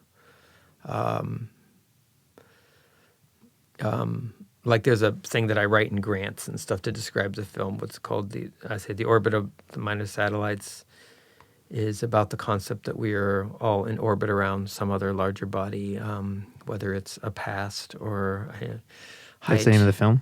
Yeah, it's called The Orbit of Minor Satellites. And a minor satellite is not quite a moon. So I like that we're all minor satellites. You're in orbit around a historical event. And then I say, or most common, an orbit around the person you thought you would have become. And eventually you have to let go of that accept that orbit or let go of it. That you are in fact whoever you are at this present moment, and that dream person will never come to be. And what's fascinating is, you know, when you think of when like famous people commit suicide, you realize, oh, that wasn't enough. Wherever they were, they still were like, I'm a fake, I'm a phony, So like that notion of self-loathing follows you no matter where you go. So you have to just say like, oh, that's a normal state. Yeah. Did it take being 60 and having experience to get to that headspace? It helped a lot to realize that consuming spirits almost did not work, and it could have not worked. It caught someone's eye, just like a piece of music catches someone's ear, and that made all the difference. That made all the difference. But I also had I was diagnosed with cancer in 2016, prostate cancer, and I went through getting my prostate out, and then all the intense things that go along with that. You can either you can lose erectile function, you can lose continence. I've lost a degree of continence. So I'm there's a line, what's the line from Man of La Mancha? Hail, night of the woeful countenance. But I changed it a little bit. But but the cancer came back. And then I did radiation, and it's good. I'm good now. It'll probably come back in 6 or 7 years. I could be, quote, cured, but I don't know. But that whole kind of thing like oh, yeah, I'm not so special that I can't get cancer. No, there's no God waiting for me to finish my life's work. Yeah. It's just kind of like whatever. And, I mean, I'm hoping, I will be very happy to hit 80. I will be satisfied to hit 75. I mean, I feel bad for the people around me. I don't want to die in the next 4 years. I don't think that's going to happen. So, but it was definitely one of those things of like, I am finite, and that helps accept. And I have this thing that I really like. It's things to look forward to when you get older. When you're younger, you see something that blows you away, and you go, "Fuck, I'll never make something that good." And when you're older, you're like, "That blew me out of the water. Thank you. Do it again." You're just so grateful to get blown out of the water, and you don't compare yourself to it. You just go like, "Shit, that felt good." Wow. And I think that feels really. It's again, there are things to look forward to. Yeah. Yeah. Wow. Did that change your work? It changed my work in terms of I do want to try to blow people out of the water, but I know that's like I don't know that I hope that will happen. Here's a thing: I realize it will happen in places, and that's a good way to think about your work too. Like when you read a book, it's not like every single page blows you away, but even a book you love. Every 20 pages or there's like, oh wow, that's a great moment. Or a movie, you could something I sometimes tell my students to do: think of your favorite movie, and just for a minute, think of everything that's wrong with it. And you realize there's tons of things wrong with it. Mm-hmm. And it's like, yeah, we never did figure out that. And and why was he, and that the one person that played the child, I don't know. And then realize, but still, it's your favorite movie, though it has all these wounds and all these Flaws. Yeah. So I try to kind of remember that like there will be great moments in this piece I'm making, and I have to make it have cohesion that people can get all the way through it. Mm. And then, you think that could be getting to the point, to the answer, if you could ever get one of like love, like if you can, you love somebody, if you could look at all the bad stuff, pick apart them, like you said, favorite movie, and still love them anyways. Yeah. Yeah. That's an interesting. I never thought about that. Yeah. Actually. I mean, love is really interesting too, because there's that. Like there's a really interesting thing about like my most likely time to have anxiety is right when I get up in the morning. And there is a really wonderful feeling that I look over and I see my partner Laura and I have no anxiety. Wow. I feel the same way, you know.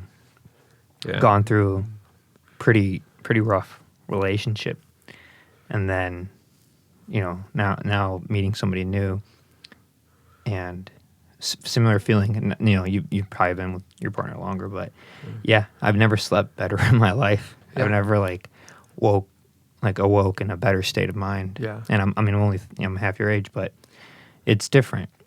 It's different now. It's interesting. And it's not necessarily the person's fault who's next to you. It's just kind of like, who are you? What have I done? Do we actually know each other? Or whatever, these kind of things that happen that are, one of the things that I don't like about present state youth is that no one just is like, yeah, it didn't work out. Everyone's like, they used me. Yeah. Or whatever. They misled me. Or whatever. It's never just like, yeah, it didn't take. No. Yeah.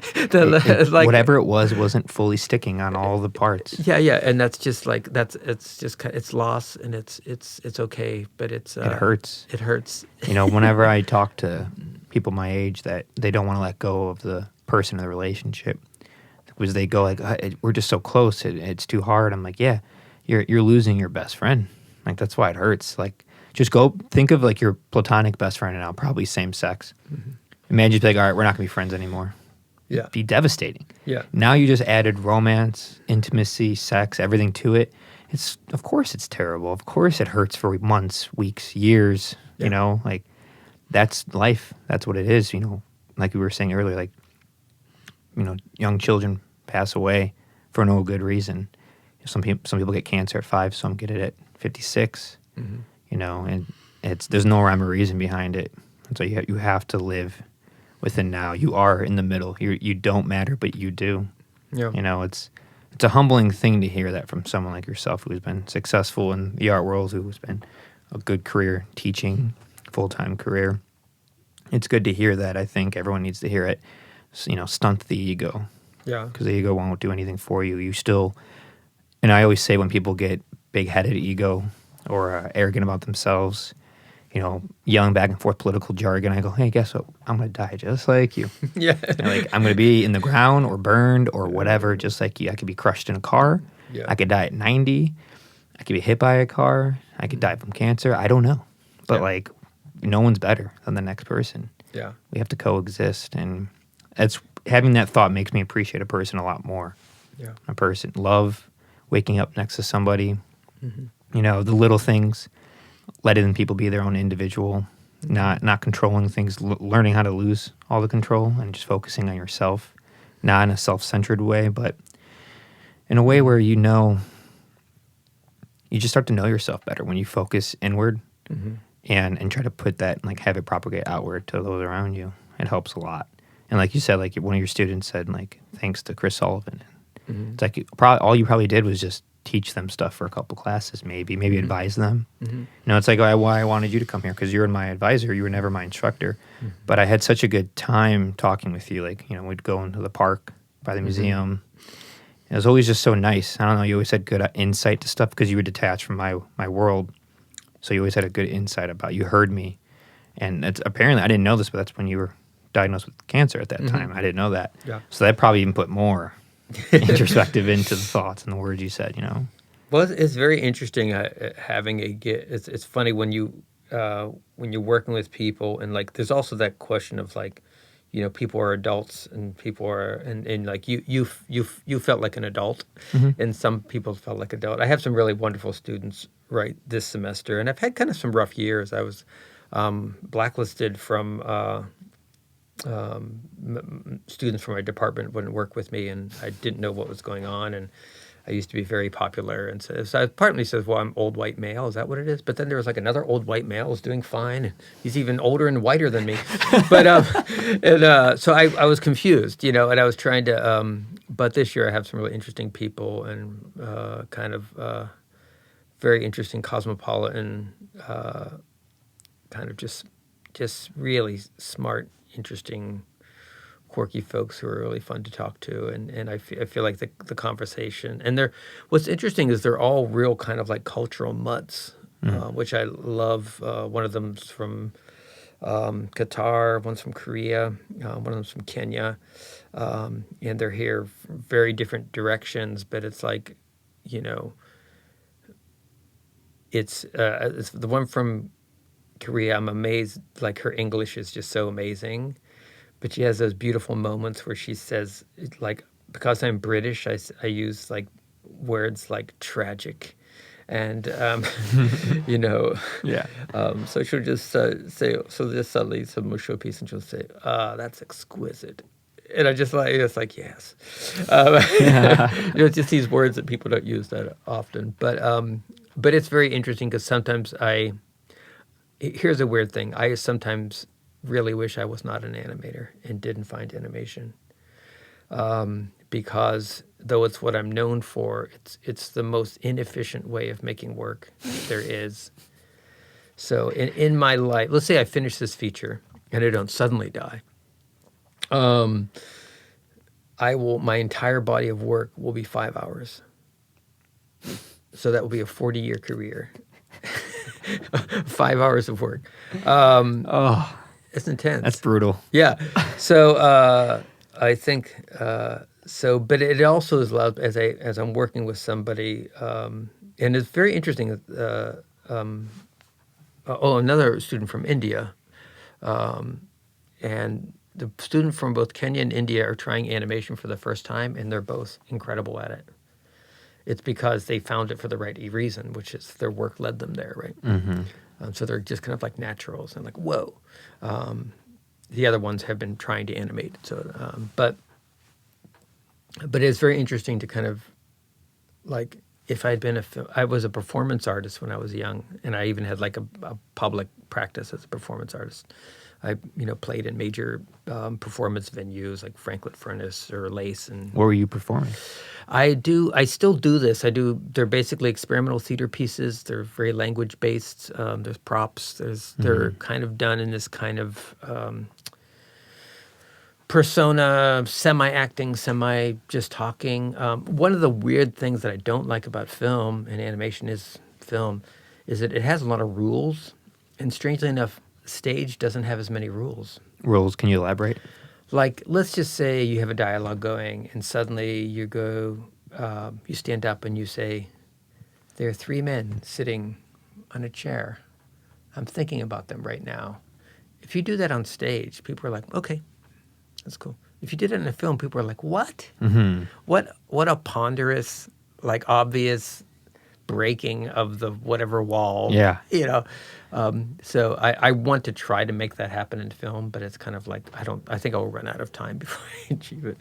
Have you ever written a theater play? Yeah. So I've but not that's been performed by someone else. I just finished one that I did with Blair Bogan that I really liked, that I feel like the script is strong enough that just someone else, 2 other people could do it. I think some of the other ones, they needed my tone or my twist, but this one feels like I can like hand it to someone and say, go do this play. Yeah. It stars Jesus and Mary in a trailer park. Yeah. Really? Yeah. When do you plan on having that become a thing? It's already happened. It's in the past. Oh. Now, and it also happened. What was it called? It was called God and the Monkey House. Wow. And I would love to see that. yeah, I could send you a link to it, but Please. I think it might even still be public on my Vimeo channel. But Okay. but strangely enough, it started, and this is actually an interesting link back to that idea of Sarah Karloff seeing my film. There was a woman, oh God, her name is suddenly escaping me now. Jaffe? She was a theater person, and she actually, she got diagnosed with cancer. And she had a piece that she did, I found a card for, and it said, Curing Cancer with Comedy, a stage 4, curing a stage 4 comedy. And is a picture of her bald and a woman who I then realized was her partner, who was on stage with her, and they did this piece. So I, in my cruel mind, had this idea. Okay, since Jesus gave her cancer, Jesus decides he's going to go see the play. So he sees the play and he comes back and talks to Mary about the play. And one of the questions Mary says, well, if you loved it so much, then, like, are you gonna cure her?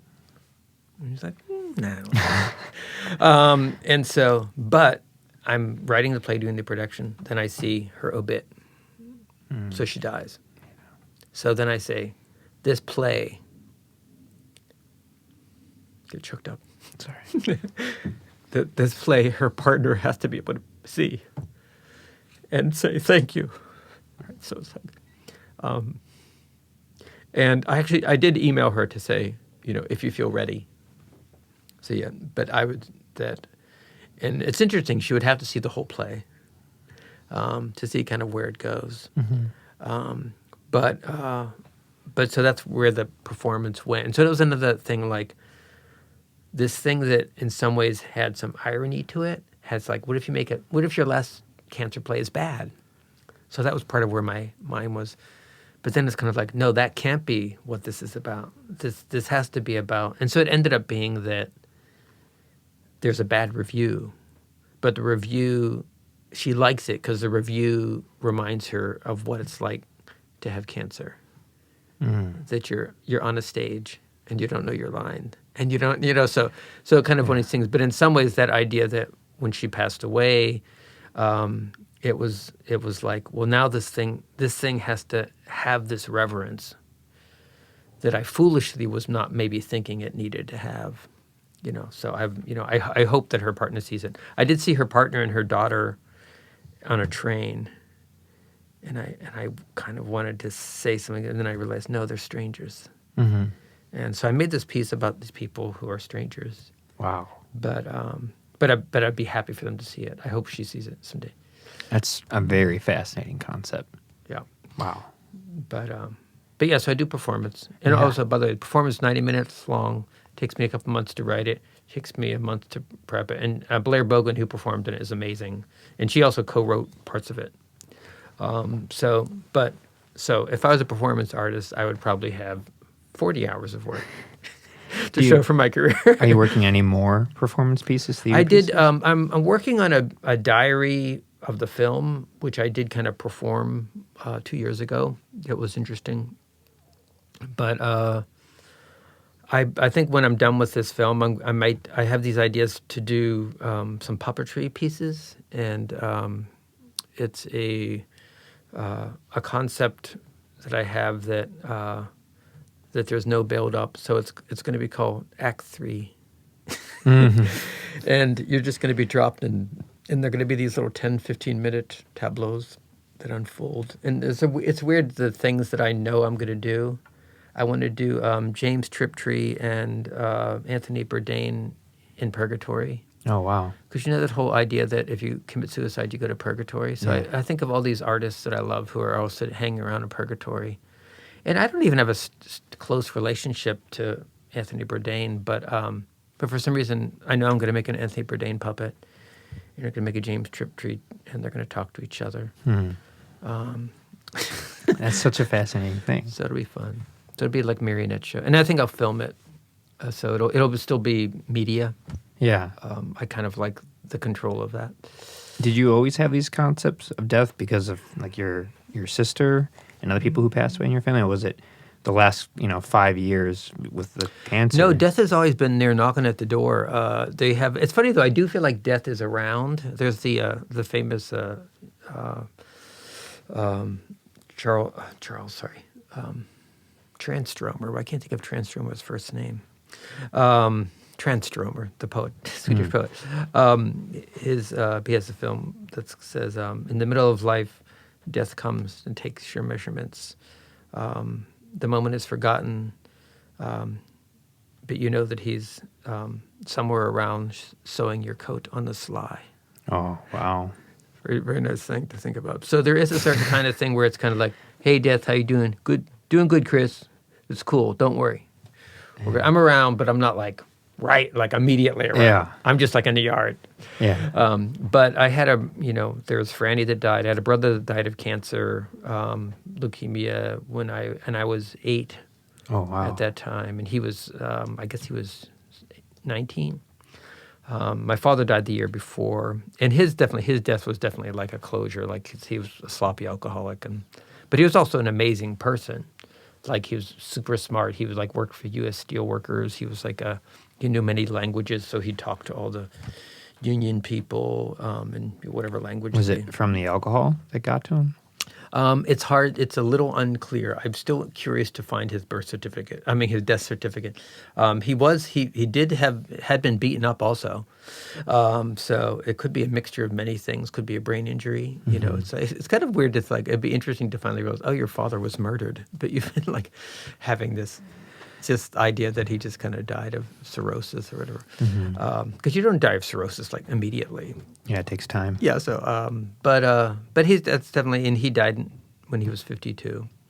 So that's a very missed opportunity of like, I think he would get certain things about what I'm trying to do that some of my other family members they appreciate, but they don't have the same kind of degree of empathy. It's interesting. My sister Judy, I feel like she's coming back to this empathetic relationship with art, and we might do something together, something collaborative.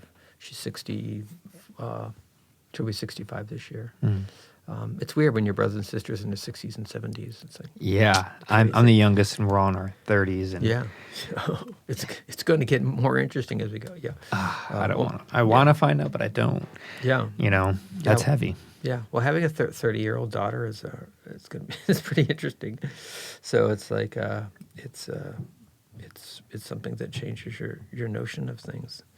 But yeah, I want to do things a little bit more episodic or open-ended. I don't want to be chained to anything for a long period of time ever again. So I also like, again, I've had my say. And I've been able to speak for quite a while, and I would really love to be able to open doors for other people. That's not as easy as one thinks, nor do I want it to be that easy. But sometimes in film, it might be this way. It's just this way in literature. The difference between just being able to tell someone, "Hey, you might want to give this film a look." That's all. You can't say, "Hey, I know this person. They made this wonderful piece." You can just say, "Hey, I saw something really cool. I'm going to keep your eye out for it. I think you'd like it. Yeah. I think you'd like it." It's all you can do, because when people are in this kind of curatorial position, the last thing they want is someone pressuring them to like something. But it is a giant desk of things coming in and even Tribeca. I had one person. There's a certain line that you hear from. If you're trying to get your film into festivals, it's like, "We're still waiting to hear from so-and-so," which means somebody hates your film. Yeah. So in other words, we're still trying to convince him. Yeah. So that's who they're trying to hear from. But I know that, for instance, there's a guy named John Gartenberg who was in Tribeca.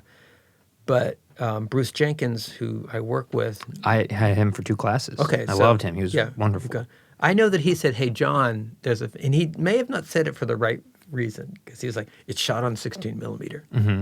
So, but John loves that. Yeah. But that's that tiny little door that maybe without that, nothing would happen. And so, I mean, unfortunately, things are that subtle. like you have to, that tiny little door opens, that tiny little, somebody sees something, and I wish it was different, but it's not, and it's one of the great flaws of what like students get to see is they watch a Tarkovsky film and they go, oh, okay, I can like fuck around for the first 15 minutes, and it's like, no, okay, you have to watch Mirror, and you watch his earlier films are much more conventional hooks to get you in. Yeah. That's why. But now he can mess around for 10 or 15 Yeah. minutes. But Happens all the time. Yeah. But you can't do it. No. No. I always tell people when they're like, well, so-and-so doesn't promote on Instagram and so-and-so doesn't like push music. That's because it's Radiohead.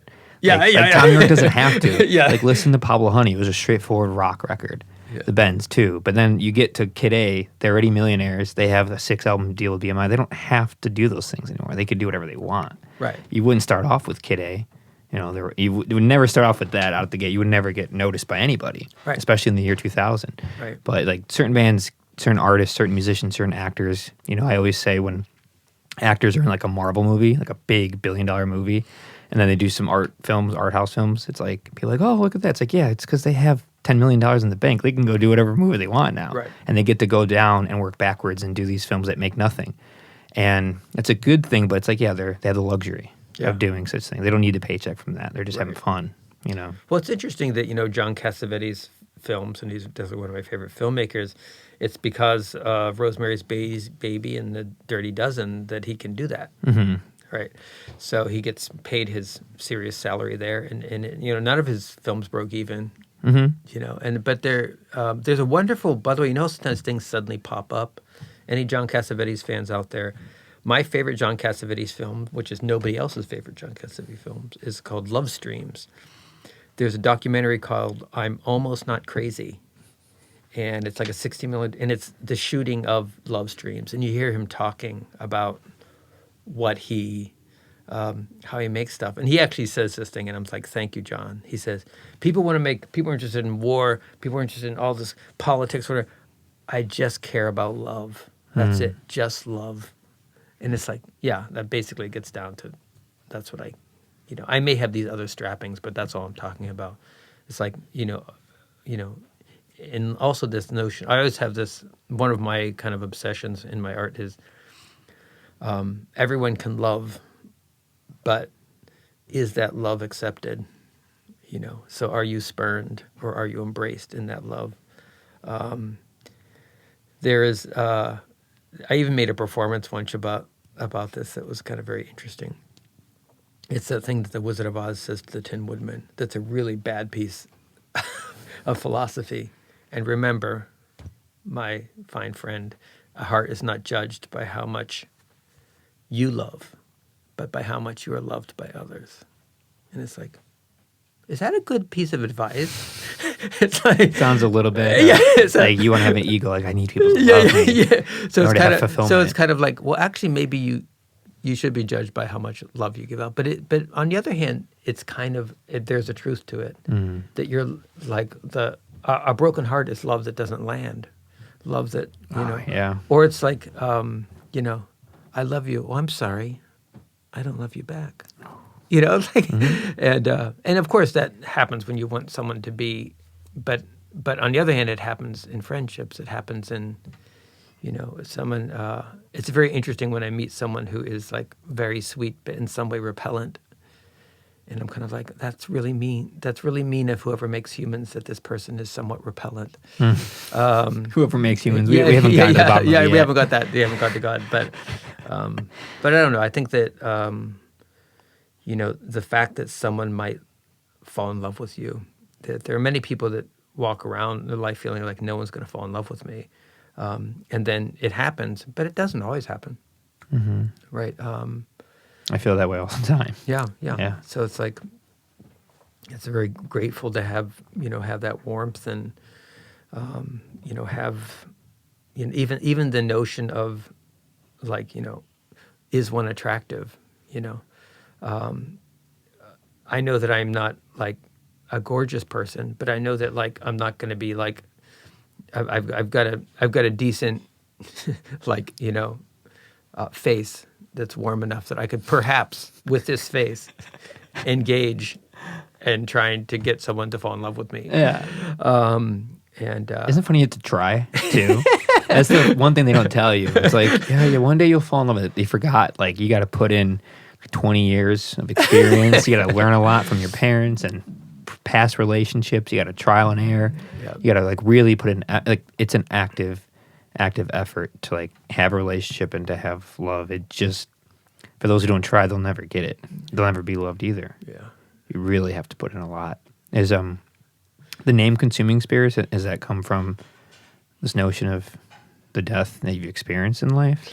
It's definitely a pun. It's like drinking, of course, consuming spirits, but also the idea of consuming ghosts, consuming.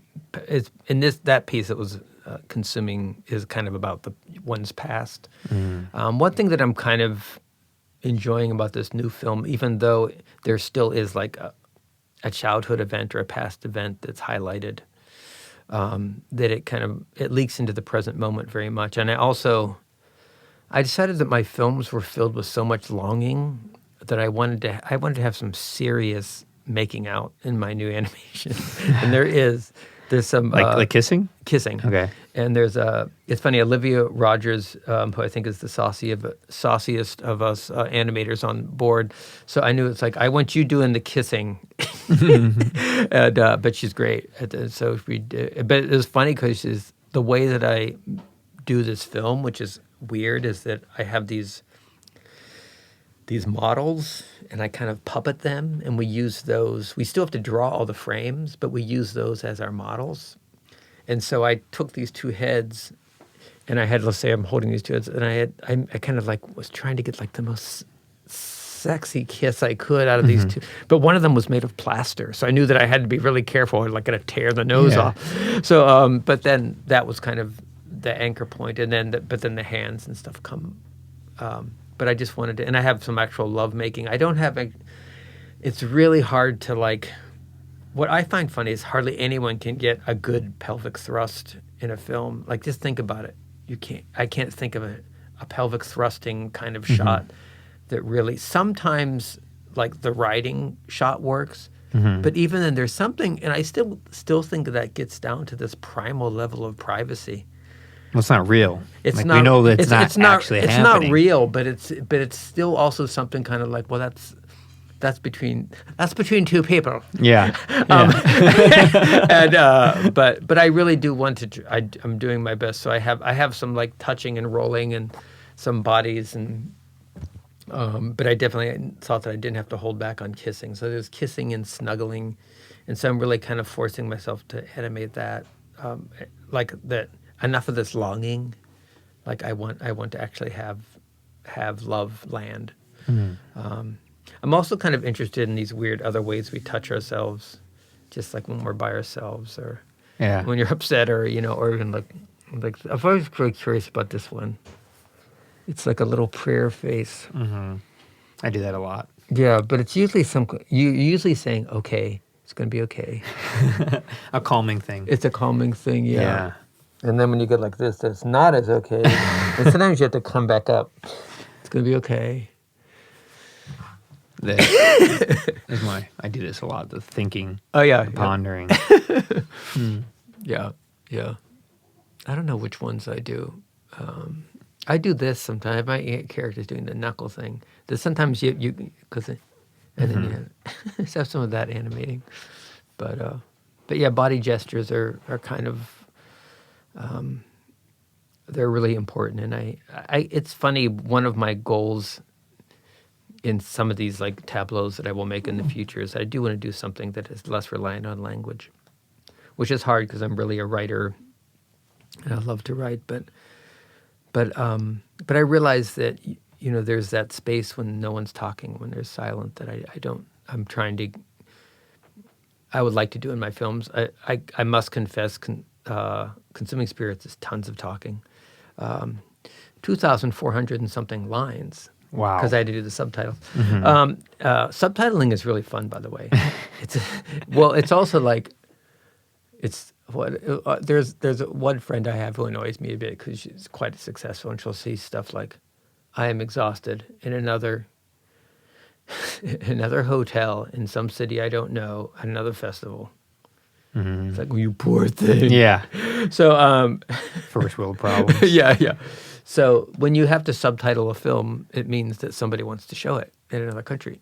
Which is good. It's exciting, yeah. Yeah. So doing I have a hard French and Spanish subtitling, and I have a hard Japanese subtitling, so it's kind of cool. But it means, that's cool. You have to type out 2,240 lines. And you do a thing where you do like a log thing that shows the video out point and in point of the, and so then you do have to have picture log. But it's quite nice. But I think, Order of Minor Satellites is also very language heavy. And actually, as I'm going to be editing and finishing up over the next year, still animating stuff, but editing while I'm animating, I'm going to try to learn to say, that's enough talking. Stop the talking. Trust that people will hear the image and feel the image. How are you doing the Foley work or the ADR or the sound design? I do that by just watching a section of it, and sometimes if it's something physical, I will just know what the scene is and do it without looking at picture. But if it's something very touching, this is something that I do. This is just a technical thing, but it's very helpful. I also do a thing where I tap on the mic on the cut. So that, because when you're doing clothes or something, it fits almost anywhere. But there's one place where it fits perfect. So that way I always have like a tick where I'll go. So you do your own sound design for it? Yeah. Wow. That's And, cool. yeah. And how many like voice actors are there? There's quite a few. So there's TJ and Sylvia are the main voice. But then there is Boris Karloff. There's Frankie Kruvan, who's the young actress. There is Jared Larson, who's also another major character. And then there is Natasha Morovi, who is a new but very important character. The film is about a third in Russian. Oh, okay. So there's Why is that? It's like an American-Russian space station. American. Yeah, and so it's an imaginary one, but it's good historical fiction. So it's kind of possible. So they launched from Baikonur, which is the Russian version of. I think it's in Kazakhstan now. I'm not completely sure, but it's might still be in Russia. But it's their kind of Cape Canaveral. And but there was a disaster. Space thing like the platform You're good. blew up, and then but I'm pretending it did blow up and stuff, but the rocket actually took off, which there isn't definite evidence that didn't happen. So and there are definitely people that were burned up in the fire whose bodies they never found. Well, that's because they're on the rocket. So so it's like ends up being this finite group of people. It's very interesting. I ended up actually doing it kind of came from a performance that was called The Outer Giants and Their Moons. And Sasha Samachino, who speaks Russian, performed with me in it. And so we had these English and Russian things. And I like the idea that there's this other language that is in it and that some of the characters don't speak each other's language. So, so that's kind of a... But Natasha, who's playing Rosemary, is the name of the young actress in it. And you guys, if you want to, you can check out this film by looking at. I'm afraid that if I change the name of my website, it will mess up. So I made it while I was doing a Kickstarter. So it's called orbitkickstart.com. But I think you can still find it by looking up the orbit of minor satellites. But it has little things on how the film is doing and how it goes. But it talks a bit about the Russian narrative. But what's interesting is that, and this is that getting back to that kind of picture lock thing, the parents in this film were not articulated in the script until just a year ago. And I realized, what is this Russian thing besides me being accepted by? And it's like, oh, her mother is Russian. Her father is American, just like my mother was British and my father was American. And that division never was something that was deep in my head. So I have her singing this song, and I was hoping to get this Russian actress who's actually a pianist. Her name's Ludmila Bulanskaya, and she was a young actress in this Russian film called The Great Space Adventure. And I kind of looked her up, and now she has this musical career, which is kind of fascinating. She lives in France, and but I think if I send her one more email, that's an official stalking. So, well, she did say, "I'll think about it," but she didn't say, "I've thought about it," and I've said no. She just has not been responding. So, but it'd be really wonderful to have her do part of the voiceover. But I don't think that's going to happen. But I did have Natasha sing this theme song that she sings in the movie as a lullaby. So there's always musical anchors in my film, and that's something I think will always continue. Well, you're a very musical person. You play musical instruments. Yeah, and I kind of like the way they kind of make things happen in other films that I like. I really like, even someone like Rachel Portman, or who's like a soundtrack person, or Max. I can't think of his name. Very, very well known. Which film? Many things. Richter, Max Richter.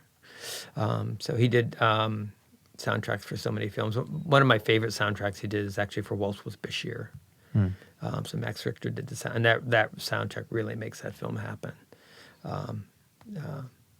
But I and the notion that there are themes, that there are musical elements, and they become kind of places we can kind of walk through. It's funny, there's a lot of rules that people have, I teach in an experimental department, so people say, like, I feel like I'm being kind of emotionally pushed by the music, and I'm like, yeah, that's good. Whatever you need to do.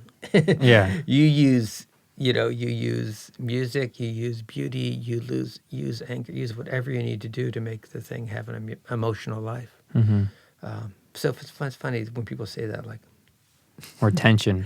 Yeah. When there's very abstract minor chords, seventh chords, like tension in music makes for so much for the film. It speaks volumes. It says what the actors in the scene isn't saying, but what they want to say, It's underlining it. It's very necessary. And I don't know. I like that stuff. I like the daunting strings and the clashing chords, more avant-garde sound scores, film scores. Yeah. Yeah. Yeah, and it's interesting also when there's like these passages of beauty that kind of come back. It's interesting, I often describe to my students Paris, Texas, which I think would not work at all without Ry Cooder. I think that it's like that the music is almost the narrative, and the picture is the music in some films. And there's nothing wrong with that. I think it can be really wonderful when that happens. I had one very interesting experience with art, and you have to let me know when we should stop. No, we're good. But is that whatever you're making, only a certain amount of people can hear it, will like it. And I had a very good experience where I was watching Russian stuff just because I wanted to kind of get the taste of it. And I went to see a film by Alexei German Jr. called Under Electric Clouds. And I watched it and I was like, yes, all right, you hear me. Here, this is one of my allies. This is what I want to feel like when a film is done. It's like, I'm going to tell people about this film. I'm going to send them a link. Mm-hmm. So I open up, I go on the internet, pan after pan from the European critics, from all these people. Can't even see it in the U.S. at the moment. So it's like, okay, that tells me something. I love this film. Many people do not. Therefore, even if I make the film I really want to make, much like Under Electric Clouds, it's still going to touch only certain people. And I'm probably a much weirder filmmaker than I think. Like I'm not a crossover filmmaker, probably. Mm-hmm. So I sometimes want to imagine that I am. But it was very interesting realizing that, I really love that film, and I totally understand it. This is the other thing that happens to me when people are like, oh, that was so confusing. I'm like, I was not confused at all by that crazy thing. Yeah. So I realized that at some point you have to realize that all you can do is like articulate in kind of a brave and open way whatever you want to make, but you can't control its reception, and you have to hope. And I you know, but I mean it's very interesting. Like you know, when I talk about these films that disappear, there's a wonderful film from Saudi Arabia, a woman director called Scales. Very interesting, experimental, important film. I don't see it. And you'd think at this moment, like, oh, an Arab female film director. People, so hopefully it will rise back up. But you know, these wonderful pieces of work disappear. Yeah. And it's about like, you know, position of women, but it's a fiction. It's kind of like this weird, almost medieval fiction. Almost like something like Titus Grown, which is a very experimental, interesting film. Maybe it's just called Titus, by the woman that directed The Lion King. Oh, the new Lion King? The one on stage. Julie Taymor. Okay. It's a Julie Taymor film. Really weird film, but it's kind of like that kind of weird film, or like a Peter Greenway kind of film. But yeah, it's interesting too. You think of someone like Peter Greenway. You know, we're in art school, so we think that Peter Greenway is a very successful filmmaker. Probably not. I'm sure. I'm sure he has a modest home somewhere. You know. Yeah, it's people always think they go to like David Lynch. So David Lynch is like, he had Elephant Man. He got nominated for awards. Like he had things that got him to where he could still keep making the avant-garde stuff, the interesting stuff. But he's not. That's not a good example. There's a million other artists who are not going to have that. There's like 1 in a million chance that someone could be that obscure and still have a very, very successful career. You know, right? You have to find that mainstream, right? And my favorite musicians are good but marginal. Somebody I've been getting into. I don't know if have you heard Anna Calvi? Mm-mm. Oh, she's just amazing. But I realize it feels like Anna Calvi's disappearing a little bit. She's only been performing for about 8 years. Super cool. Somewhere between, she even mentions Patti Smith. But she says, one thing I really like about her is her personality is not her art. So she's this very, like, vixenish, intense person on stage. Mm-hmm. And she says she's really inspired by Patti Smith. Her energy's maybe a little bit like Alison Goldfrapp, a little bit like Joan Jett. But then you interview her, and she's like, well, when I was young, I had a guitar, and I really like Jimi Hendrix, and so I don't know. But I guess when I'm on stage, I'm suddenly brave, and I can do anything. Huh. And it's really interesting, because people always think that their art is like their personality or who they are. And it's like, not necessarily. Yeah. You know, like, for instance, I'm gloomy and melancholy at times. But people sometimes meet me and are like, oh, it's such a relief. I thought you'd be so depressed. It's like, no. Yeah, I've never experienced that with you. It's always been pretty positive. Yeah. You know, yeah. Yeah, and Tini Titikum is another person who's been making music for 40 years. But she's still a marginal artist. You know, somebody who's, you know, I love her work. I think, you know, probably one of my favorite musicians who's probably most visible is Mark Knopfler. But what's interesting is what Mark Knopfler wants to do isn't really what people want him to do. So his like weird historical narrative albums people don't love, you know, and I think they're really interesting. I really like them. But I kind of like everything he's done. I love the album he did with Emmylou Harris is amazing. But it's interesting to see, you know, when you make your work and let's say you do have the speaking stick, there is a thing where you can do something kind of weird. But if you do that, you will lose some people. But it's always important, you know, you want to be successful with the actual you that you are. Yeah. So I think that, you know, even though Mark Knopfler is like a rocker, he really wanted to make these weird historical ballads. And anyone if you're a big Mark Knopfler fan, you know what I'm talking about. Like, look up his song about Sonny Liston. I love that song. It's like, but he makes a song about the Mason-Dixon line creation. Like, it's like, what the line? Yeah. Yeah. Do you ever find yourself struggling with being always relevant at every age of creating work in the world of film or in art or animation, with like growing older, not being of the 20s and 30s like my age where everyone's like in it. We're in the scene. We go to these places. Well, pre-COVID, you know, we're at the galleries and the bars and the poetry readings and all that stuff. Or do you actively put yourself into that so you can always kind of understand it? I put myself in it, and I try to, and I definitely, you know, I always keep my eye out for the young people who are making their way, and it's fascinating also when a young person has an incredibly mature voice. There's a film coming out of, a lot of great stuff coming out of Poland for some reason. I don't know why. But there's an animator, a wonderful animation called Kill It and Leave Town that I think will get a life. It got hit during COVID. Beautiful film. But there's a film called I'm Here, and it's a puppet animation of like an old woman basically dying in bed. And everyone's around her taking care of her, but you never see their heads. It sounds really like a bad idea.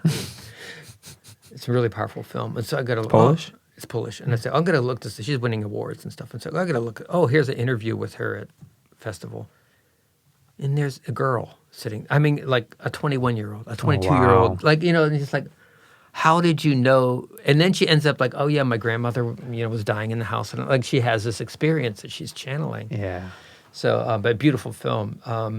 But the only place, it is usually music venues where I do get the look of who's the creepy guy dancing. So Who's the creepy guy dancing? And I realized it's funny at what is it, at the Hideout? Yeah. There's this really really bizarre man. Everyone will know who I'm talking about. He's a short black man. He's a little intense. He's always bouncing around, and I'm feeling like, who is this weird crazy guy?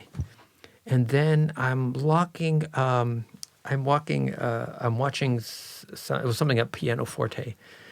And I'm saying it's a concert with, I know it was my friend Olive actually knows this guy. He's talked to this guy. And this guy he is very weird. He's very kind of in your face, kind of human. But then he says, oh, very proud of my friend so-and-so. I didn't even know the guy's name. And there he is in the Pianoforte piano concert. And he's like, this is a piece that I worked on that I did, you know, when I was in France doing and he's this experimental concert pianist. Huh. So it made me kind of weird, like, oh, he's the weird, creepy guy, old creepy guy, and I'm the weird, old creepy guy. Like we share our old creepy guy at the music venue, whereas I'm like looking at him like, who's this? Right. So it's kind of funny that you like realize, oh no, though, he's looking at me and either saying, who's that? Yeah. Or like, oh, my brethren in old creepy bald men. Why is it that what makes you creepy just age? It's Because just like age. young It's people just dance age. and move Right. around. It's as soon as it's age, it's weird. It's age, and what's very interesting. You know the very cruel term that is used on women, unfuckable. It is used on men too, but it's a little subtler. But it is very interesting because there's something about also people having a sense that as you get old, your sexual identity is disappearing. So people assume that, and so you realize, well, that's still part of me. That's still part of who I am. But it's weird for other people to see it. It's almost like, you remember that there's always this thing where it's like kids be embarrassed because their parents are kissing, but if they're embarrassed of their parents' sexuality, right? Yeah. And they don't want to think about that. They don't want to think that their parents actually like screw each other. It's too scary. And so there's something where you become like this weird, like sexualized parent or something. And I'll often have very good, fine conversations and stuff. But there's definitely moments when I realize I'm the weirdo guy. People are wondering, oh, that must be one of the band players' dads. Yeah. It can never just be like, I'm going to see the music. Yeah. Right. So I think that in music venues, I see that. I think that there is a way that, as a old white male, my being silenced is appropriate, and it's okay. I still feel like if I make something that's powerful, that I'll be able to find an audience for it. But I really don't. I don't feel like the whole idea that like the white voice is under siege. It may be under siege to a degree.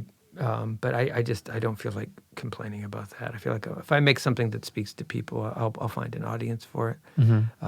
I do realize there are things like grants and things that are very difficult to get. But you could also just say, who's this guy? He has film. He's like, let him do it himself. He's fine. He doesn't need this push. I mean, I do need the money, but I don't. Haven't gotten a grant for about 9 years, 10 years. But I think that's okay. Yeah. Like, it's fine. Like, give it to someone else. And you're still here. I'm okay. But I think that in terms of feeling old, I do feel very engaged. I still feel like, strangely enough, like if you're trying to make something that's emotionally based and based on empathy, that a 20-year-old trying to do that and a 60-year-old trying to do that is the same. It feels the same. You know, I have less urgency about it, which is funny. Some people get urgency because they're like, oh, this is my last thing. I don't have that kind of urgency. I kind of feel like, it'd be great if this next film works and I do good. But if it doesn't, it'll be a bummer. But it's not the end of the world. I made something that worked, and hopefully this thing will work. But I can't control that, like I said. Maybe it's your close encounter with death that put that into perspective. Yeah, maybe. I think so. When you're 20 years old, every year has been 1/5 of your existence. So you're kind of like, every year is 5% of your existence at that point, not 1/5, but 5%, 1/20th. Yeah. So you're kind of like, it all matters, and you want that urgency. You want to make it. You want to start that career. You don't know what's going to happen yet. Yeah. And you're facing that from a different direction. And you had a very close call. So you realize what's important is life, love, the person you wake up next to. Yeah. Your children, your 2 children. Very much. The siblings you have still. Yeah. Those are the things that matter, not money. Absolutely. The work of art. That stuff it's gone when you're gone, but man, you still have to deal with these people in your life. You still have to have dinner and wake up and shower. Right. Have those conversations. Who do you talk to when you're stressed out about your work? Probably your partner. It's funny too. There's I love whaling songs, and like 8 Pounds 10 is a famous song where these guys are out hunting for whales and they come back home and they say, I wasted away 3 years of my life and I have but 3 pounds 10. But it's kind of like, it's kind of sad, but isn't everyone's bank account empty at the end of the year? Yeah. like, is there some job where you're like, I guess while you're on the boat, you got food, you got stuff, but that's kind of how it works, unfortunately. You just kind of hand them out. So there is nothing pays you back, nothing, and good things can happen, but it is like in this, this present moment is definitely important and what's important to do. So I have a thing.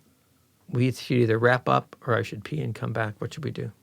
It's up to you. We could wrap up if you want. It's 2.5 hours. Oh, sure. Well, that's plenty. Did you know it was that long? I did not know it was that long. I love it. I like not telling anybody because I see the time and I keep track, but I don't say anything. Okay, cool. Yeah, let's wrap it up. Yeah. Would you like to promote anything before we leave? Say your websites, different things people can find I would you at? say, you can find like Instagram. I'm not very clever with this stuff, so it's Chris Sullivan Animation. I think Vimeo's Chris Sullivan Animation, and then orbitkickstart.com is the orbit of minor satellites, which it